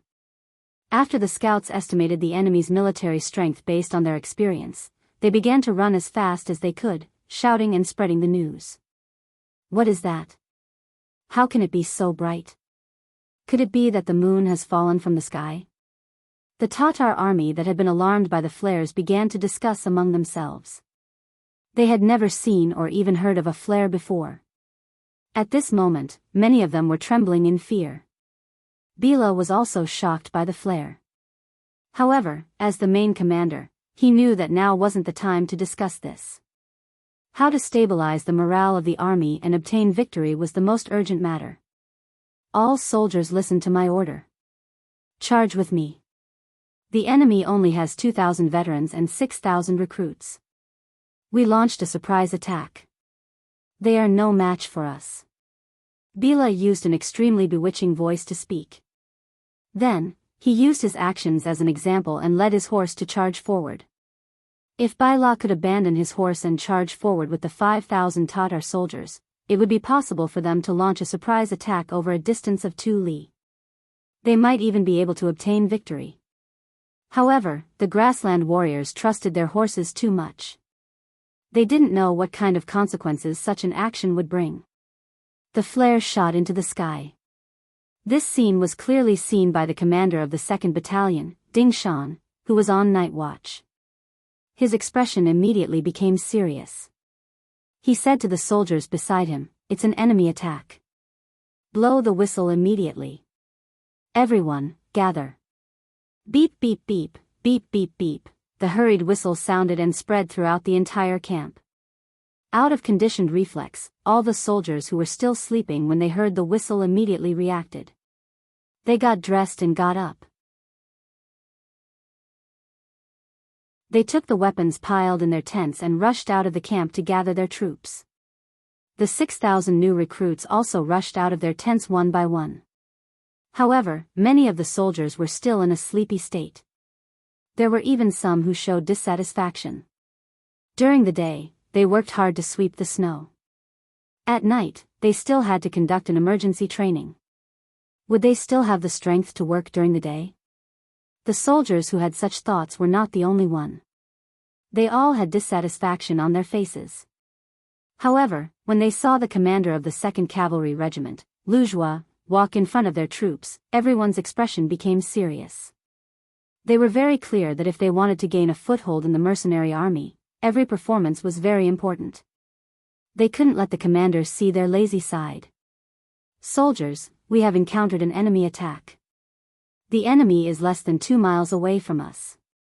Now, everyone, please pick up the weapons in your hands and fight together with the soldiers of the 2nd Regiment. Please remember, this is not a training exercise. This is a real battle." After giving a salute, Lu Zhua gave a few instructions to the new regiment commander. Then, he strode towards another new regiment. Wow! At this moment, the entire new regiment was like a boiling pot. They thought that it would be like the previous training. They didn't expect that everything was real. Were they going to participate in the battle? When they thought of their families and brothers and sisters who had been waiting for them to make military contributions in the beginning city, all the soldiers' eyes lit up. Ba Tu was also in this new regiment. Originally, he was also a part of the people who had complaints in his heart. However, now, he didn't have any complaints. There were only sparkling eyes and some were eager to give it a try.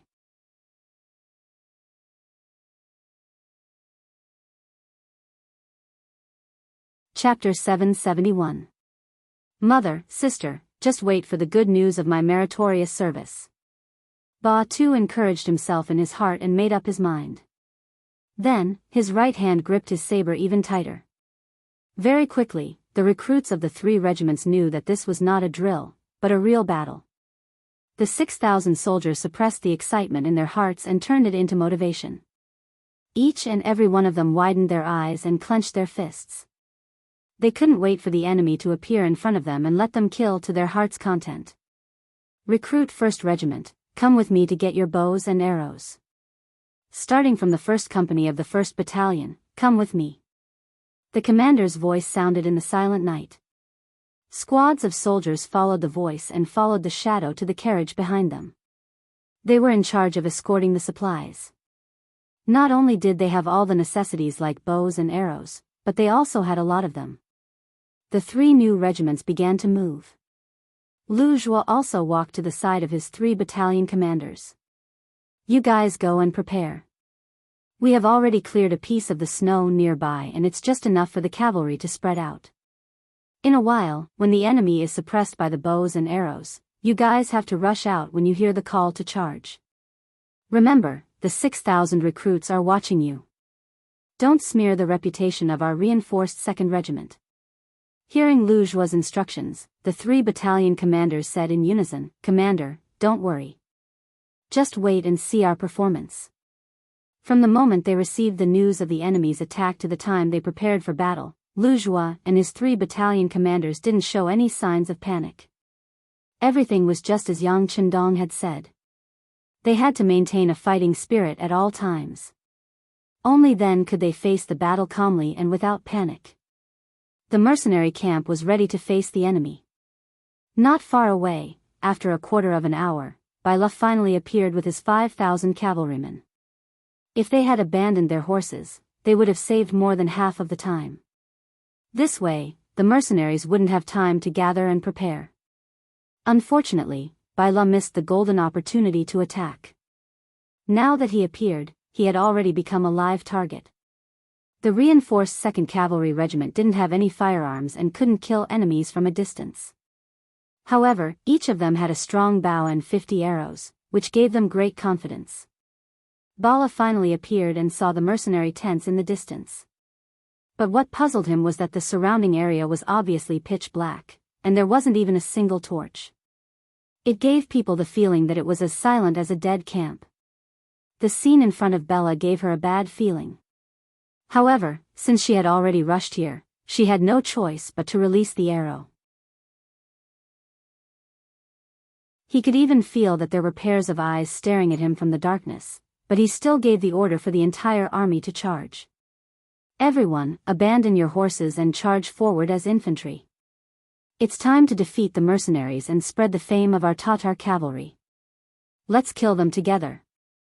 Holding his saber high in the air and a small wooden round shield in his left hand, Bora gave the order for the army to charge.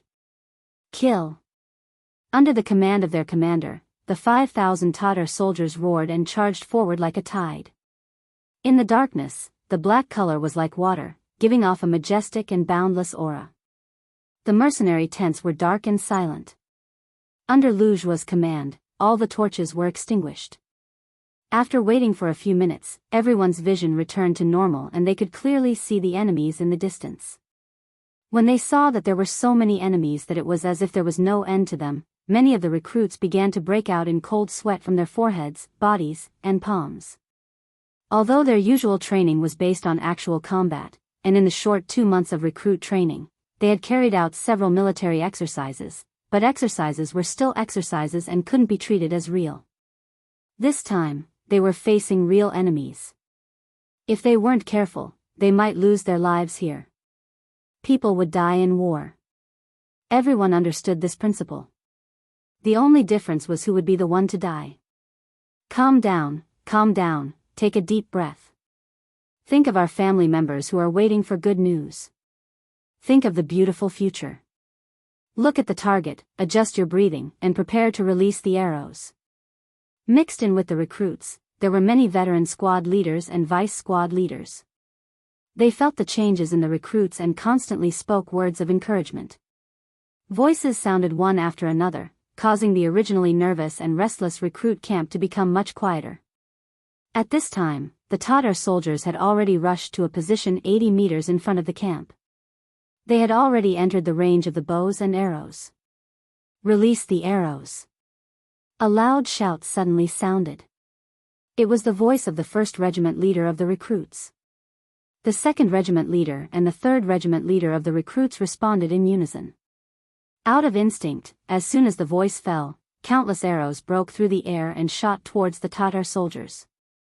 Ding ding dang dang, dang dang ding ding, the sound of arrows breaking through the air, falling to the ground, and colliding with shields and weapons rang out one after another. It was very lively. A wave of 6,000 arrows was shot out and collided with the Tatar soldiers. For a moment, countless black figures fell to the ground. At least 300 people suffered different degrees of arrow injuries. The effect is not bad. Again, release the arrows. Seeing that 6,000 arrows were shot out, but only 300 of them were killed or injured, the new recruit commander couldn't help but sigh in his heart. Recruits were still recruits after all. They were still too nervous, so much so that most of them didn't perform to their full potential. Voices of encouragement rang out. Compared to before, some of the recruits had already begun to adapt. When they took out their bows from their quivers, their hands were no longer trembling like before. Their gazes had also become much calmer at this moment. Did you see that? Recruits are still recruits. Even this can't hurt us. What are you afraid of? Let's kill together. Bai La was protected by a group of bodyguards. When the arrows came from afar, if it wasn't a shield in front of him, then it was a meat shield. After a wave of arrows, not only was he not injured, but even the bodyguards protecting him were not injured. This result naturally made him overjoyed. In an instant, his self-confidence exploded. He shouted loudly to encourage the soldiers below. At the same time, he increased the pace and speed of the charge. It was true that the opponents were recruits, and most of them hadn't gone to the battlefield. However, don't forget that they had trained in the mercenary camp for 2 months. Originally, they were selected from more than 10,000 young adults. Originally, they had a good foundation. In addition to the hard training, their strength had undergone a qualitative change in a very short period of time. The first wave of arrows didn't perform well because it was the first time and they were too nervous. However, when they let go of their nervousness and picked up their bows, many of the soldiers had already entered a state of mind. They had one eye open and the other closed as they aimed at the target. After adjusting their breathing, the arrows were released and flew out like meteors. Once they entered a state of mind, the advantage of the arrows began to show.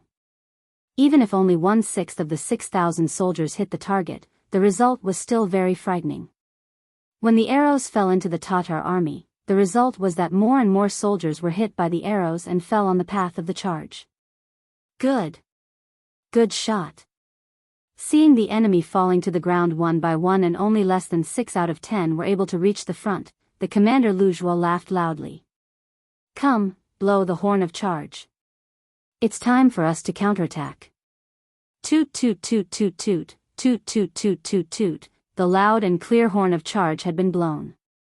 Along with this exciting sound, thousands of warhorses suddenly rushed out from the left and right sides of the battlefield. The warhorses galloped at high speed in the heavy snow, bringing up white snowflakes one after another. Correspondingly, there was dark red blood mixed with the white snow. The snow around the camp had already been cleared. The heavy snow had just covered the ground and it couldn't stop the warhorses from galloping wildly in this area. Under the high-speed charge of the warhorses, when the sabers fell from the sky, countless heads flew up from the ground, and countless blood splattered across the ground. The accuracy of the arrows had increased, and there was also the fierce attack of the warhorses. At this moment, the Tatar army had a feeling of being beaten silly. How did the arrows that were just for show become so accurate? Why did the frequency of the arrows become faster and faster? Why could the enemy cavalry gallop freely on the ground covered in heavy snow? Why? There were too many whys, but no one would answer them now. There were only the screams and cries of their companions for help. General, let's retreat. We have already lost 40% of our combat strength. If we don't retreat now, I'm afraid we won't be able to retreat. Seeing more and more of his companions being killed on the ground and the number of soldiers around him decreasing, a Chiliarch ran to Bai La's side and complained tearfully. Bai La still had a trace of unwillingness. He hadn't really fought with the enemy's recruits yet. He believed that if they could engage in close combat, their advantage would be obvious. This was also the main reason why he dared to bring 5,000 soldiers to fight against the 8,000 mercenaries. However, the situation on the battlefield didn't allow him to do so. Because if the battle continued, he was afraid that it would be like what the Chiliarch said. He would have no chance of escaping. At that time, even if he severely injured the mercenaries, what could he do? Clenching his teeth, his face was filled with unwillingness. After changing his mind several times, Bai La finally gritted his teeth and gave the order, retreat. Retreat as you fight. If the enemy dares to charge over, counterattack with all your strength when the snow is thick.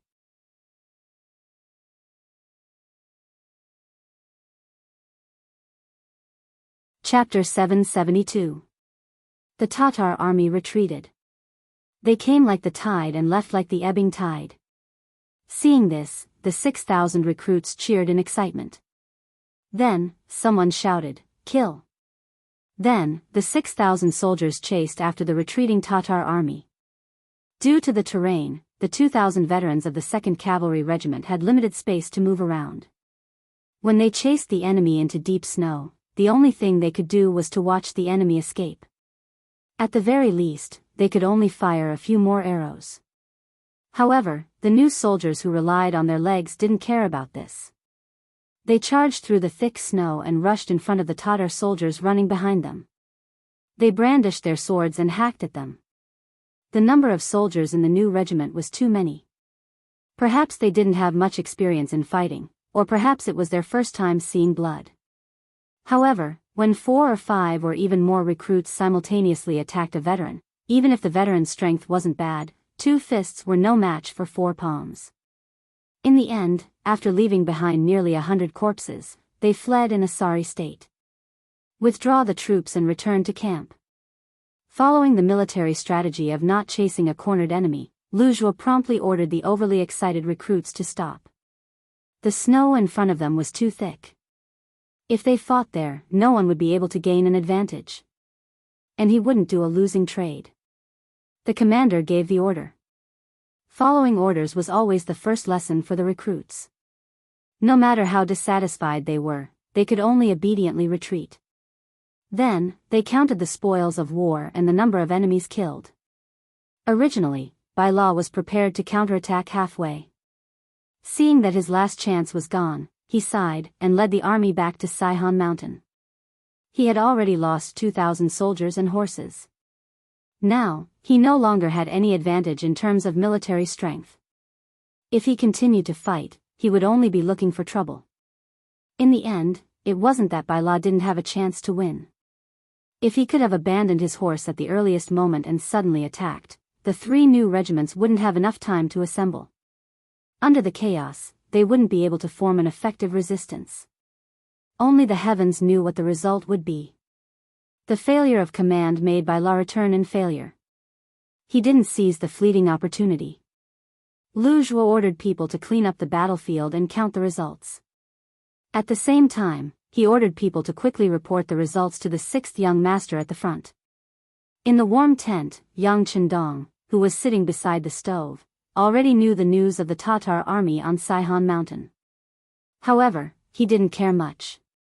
He was still very confident in Wuxia's 2nd Cavalry Regiment. As for the 3 new regiments, they might suffer some losses in this battle, but how could this not be a training exercise? It was not a bad thing to let them feel the true atmosphere of war and to let them know the cruelty of war. When Beta Persei hurriedly entered the tent and reported the results of Wuxia's 2nd Cavalry Regiment and explained that the Tatar army had retreated, young Chendong's face didn't show the slightest shock. It was as if all of this was expected and normal. In contrast, Beta Persei's reaction was not as calm as young Chendong's. Seeing that he didn't speak, Beta Persei said, "Young master, this Tatar army on Saihan Mountain is really wretched. We haven't even gone to find trouble with them, but they have already set their sights on us. Young master, please grant me permission. I'm willing to make a trip to the 2nd Regiment. Together with Regiment Commander Wuxia, we'll kill our way up Saihan Mountain and pull out this malignant tumor beside us."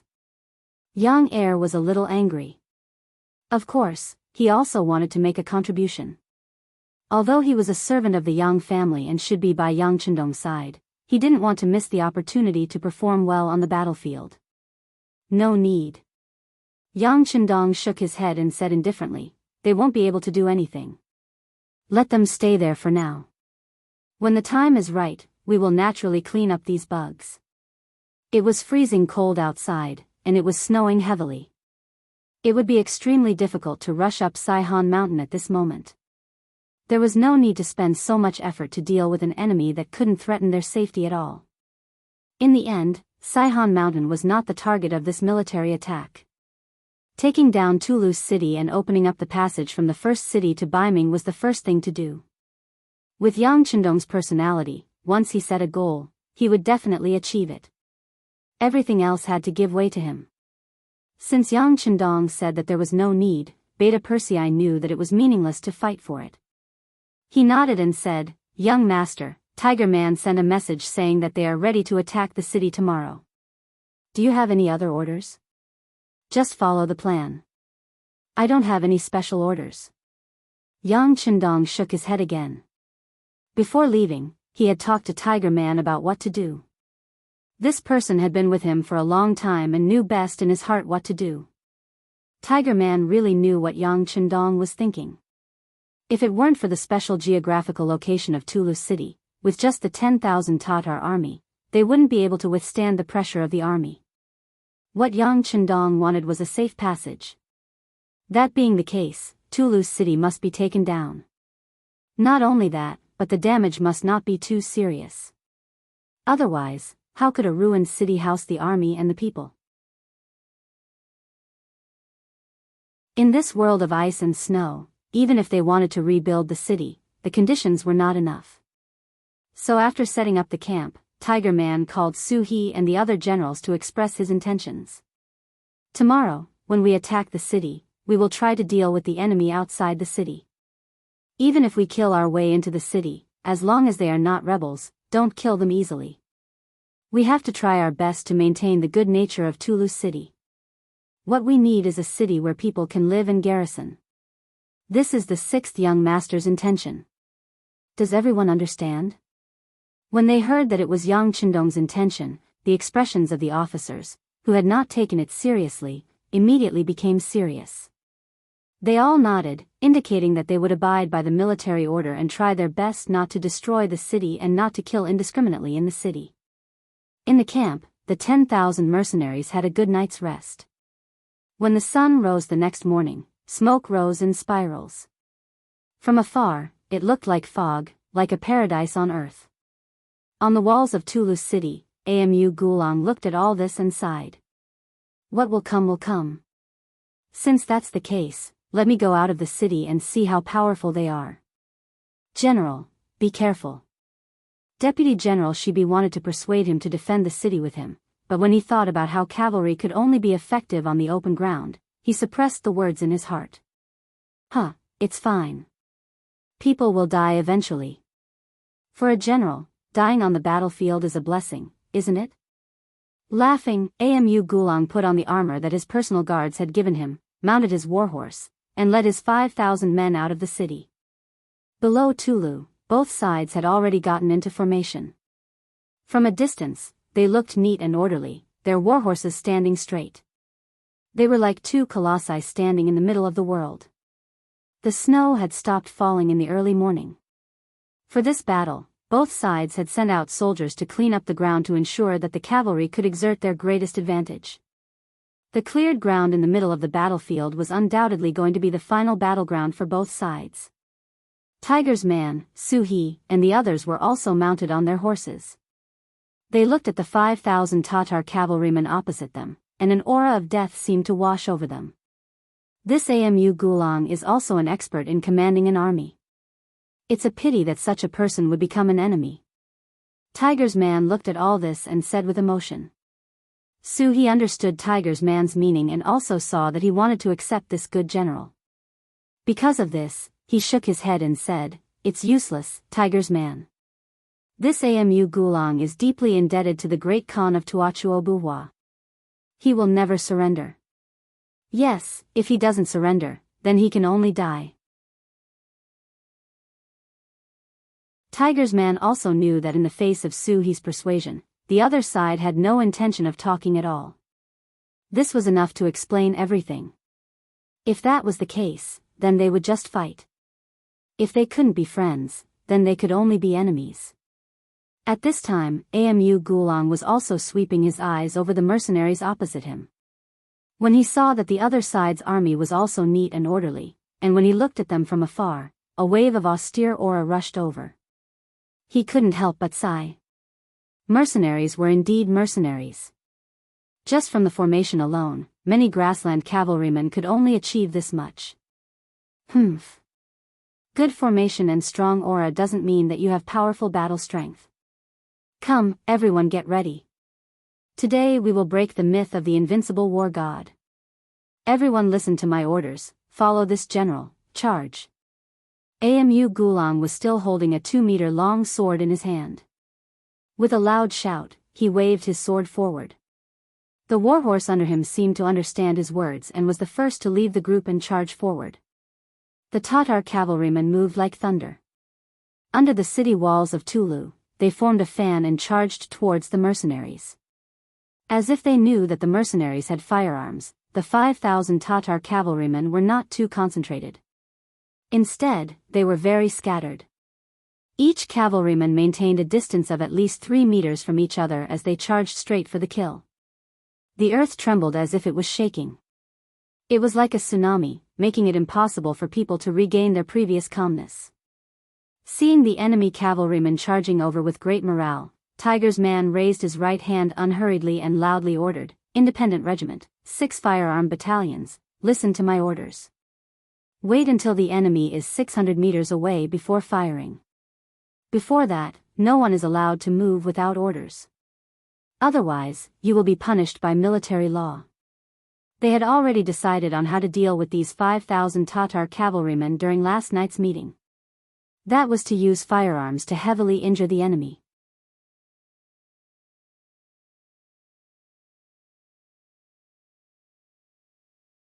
Chapter 773. Although it wasn't difficult for the Independent Regiment and the Tatar Cavalry Regiment to deal with 5,000 Tatar cavalry, Tiger's man still made the decision to use firearms to defeat the enemy. He quoted Yang Chendong's words, "Since we can pay a smaller price, there is no need to make the soldiers suffer." Su He and Xian Honghai naturally agreed with this decision. However, they weren't without worries. For example, the effective range of the Type 81 rifle was around 800 meters, and the best shooting range was between 200 to 600 meters. If the enemy was allowed to reach this distance, wouldn't the army fall into chaos? After all, if one side's morale was high and the other side didn't move, it would be a test of the people's will. If things went wrong, the army's morale might collapse. If that happened, the enemy would take advantage of the situation and kill them. The result would be unimaginable. Tiger's man only smiled at this concern. "You must have confidence in our soldiers. Speaking of which, isn't this a test? If they can't even withstand this little test, then they don't deserve to be a part of the mercenary army. They can't be called elites." Tiger's man made the final decision under his insistence. Now that the enemy was getting closer and closer, whether it was Su He or Xian Honghai, they all showed a trace of worry on their faces. They even observed the reactions and emotions of the surrounding soldiers more than once, afraid that some of them would be frightened by the aura and turn around to escape. The enemy was charging with full force and killing intent, but they had to stay in place and wait. This was indeed a test. Especially when the enemy was getting closer and closer, the neighing of the warhorses became clearer and clearer. Many of the warriors who were waiting on the spot revealed anxious expressions. Some of the warhorses even began to snort uneasily, lightly lifting their hooves and pacing around on the spot. Perhaps these warhorses were reminding their masters that it was time for them to charge as well? Anxiety could be seen on everyone's face. Some of the soldiers who weren't mentally strong turned pale, but fortunately, there weren't any deserters. Even though the cavalry on the other side was getting closer and closer, and the pressure was getting stronger and stronger, most of them were still staring ahead. Without any orders, they didn't even draw their cavalry swords. Tiger's mane was also paying attention to the reaction of the army. He couldn't help but smile when he saw that the soldiers' expressions had changed, but their formation was still stable. It was said that the battlefield was the best place to test and train a warrior. It seemed that this was indeed the case. Of course, Hu Mang still had a sense of propriety when doing things. He knew that going too far was bad. Seeing that the pressure on the soldiers had reached a peak, he finally gave the order. "Everyone, listen up. Draw your swords." As soon as he shouted, the trumpeter beside him immediately blew a very short bugle call. This was one of the characteristics of mercenaries. Most of the time, they would use loud bugles to replace the traditional signal flags. Compared to the command flag, which they had to stare at closely, the sound of the bugle could be heard more clearly, allowing them to make the correct judgment and action immediately. Shwa! The sound of swords being drawn rang out in unison. Thousands of cavalry did the same action in unison, giving off a very imposing feeling. Just this one action instantly lifted the spirits of the soldiers who were originally in low spirits. At this moment, the Tatar cavalry on the other side was already 800 meters away, and they were still charging forward. Amu Gulang, who was charging in the middle of the troops, was flushed red with excitement.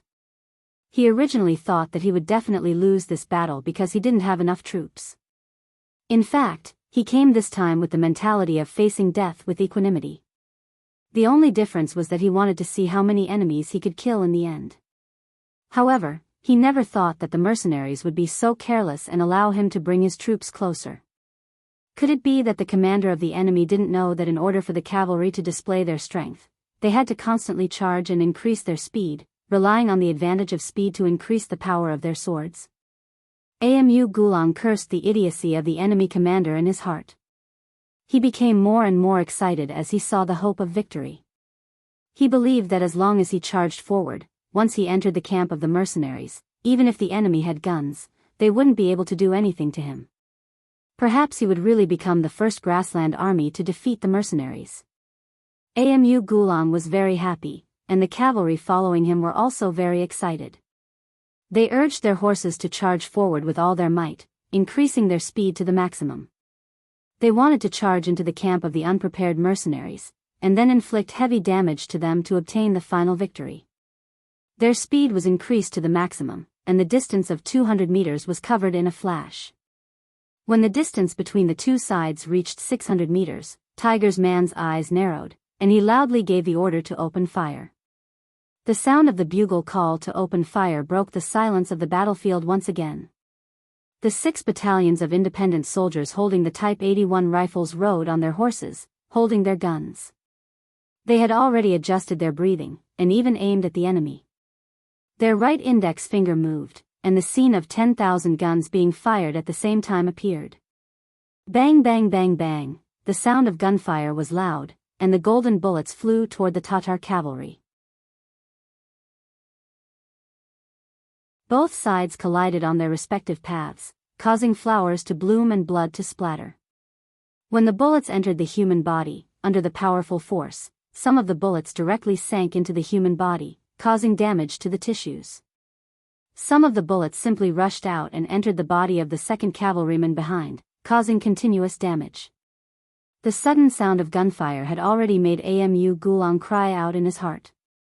However, he didn't know much about the new continuous fire guns, so he thought that the mercenaries opposite him were like the great Ming Dynasty's Divine Arms Battalion, and that their guns could only shoot up to 100 meters away. The reason why the enemy opened fire now was just to create a kind of momentum and put a huge psychological pressure on his soldiers. It was precisely because he didn't think much of it that when he heard the gunfire, Amu Gulang immediately shouted to the cavalrymen beside him, "Everyone, don't panic. Their guns can't shoot that far. They are just trying to scare." Ugh! Before he could finish his sentence, or rather, he was only halfway through when the scene in front of him shocked him. He realized that many of his soldiers had fallen off their horses at this moment. Although some of them didn't fall off their horses, their bodies were already covered in blood, and more blood was flowing out. In the end, they lay on their horses, fainting from excessive blood loss or dying from blood loss. Open fire. Tiger's man was relieved when he saw that the first wave of enemies from afar had suffered countless casualties. At this time, if he led the army to counterattack, victory was already in his grasp. However, since he still had cannons in his hands, he naturally had to make good use of them. The 6th young master had said that wasting resources was an extremely shameful thing. A new military order was issued, and the loud bugle sounded again. The 2 100mm sniper cannons at the rear that could shoot thousands of meters away were immediately loaded with shells. 2 seconds later, they flew out of the barrels and landed at the coordinates that had been adjusted long ago. Boom! Boom! 2 deafening sounds that could even shatter one's eardrums rang out and landed in the central area of the Tatar cavalrymen. Caught off guard, the cavalrymen in that area were blown off their horses, and they were dizzy from the bombardment. Especially at the place where the shells landed, a few unlucky cavalrymen didn't even have a corpse left. It was as if they had suddenly disappeared from the world.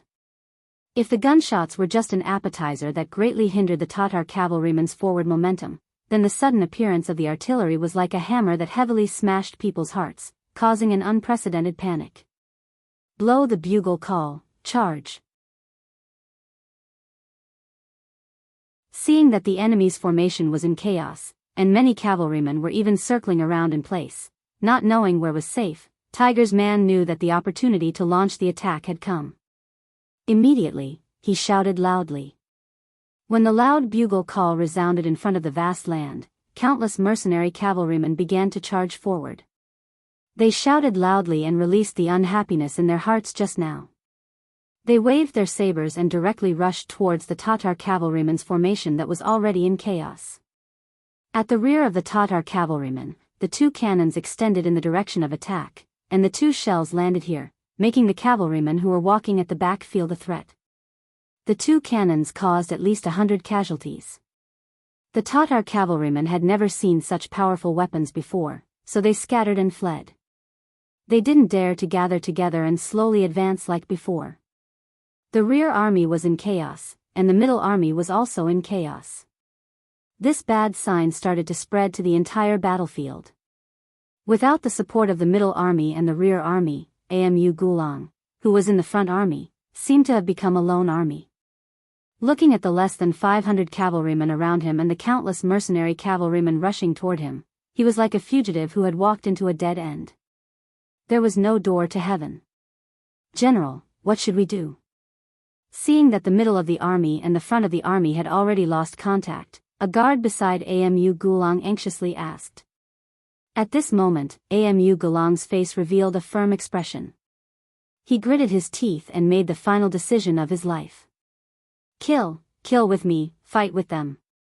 At this time, Amu Gulang made the decision to repay the kindness with his life. Based on the care that the Great Khan had given him in the past, he couldn't choose to surrender to the mercenaries like the others. Since that was the case, he could only fight with his life on the line. You're tuning into the Carefree Valley YouTube channel. Don't forget to subscribe and join us on this journey to catch the most captivating stories.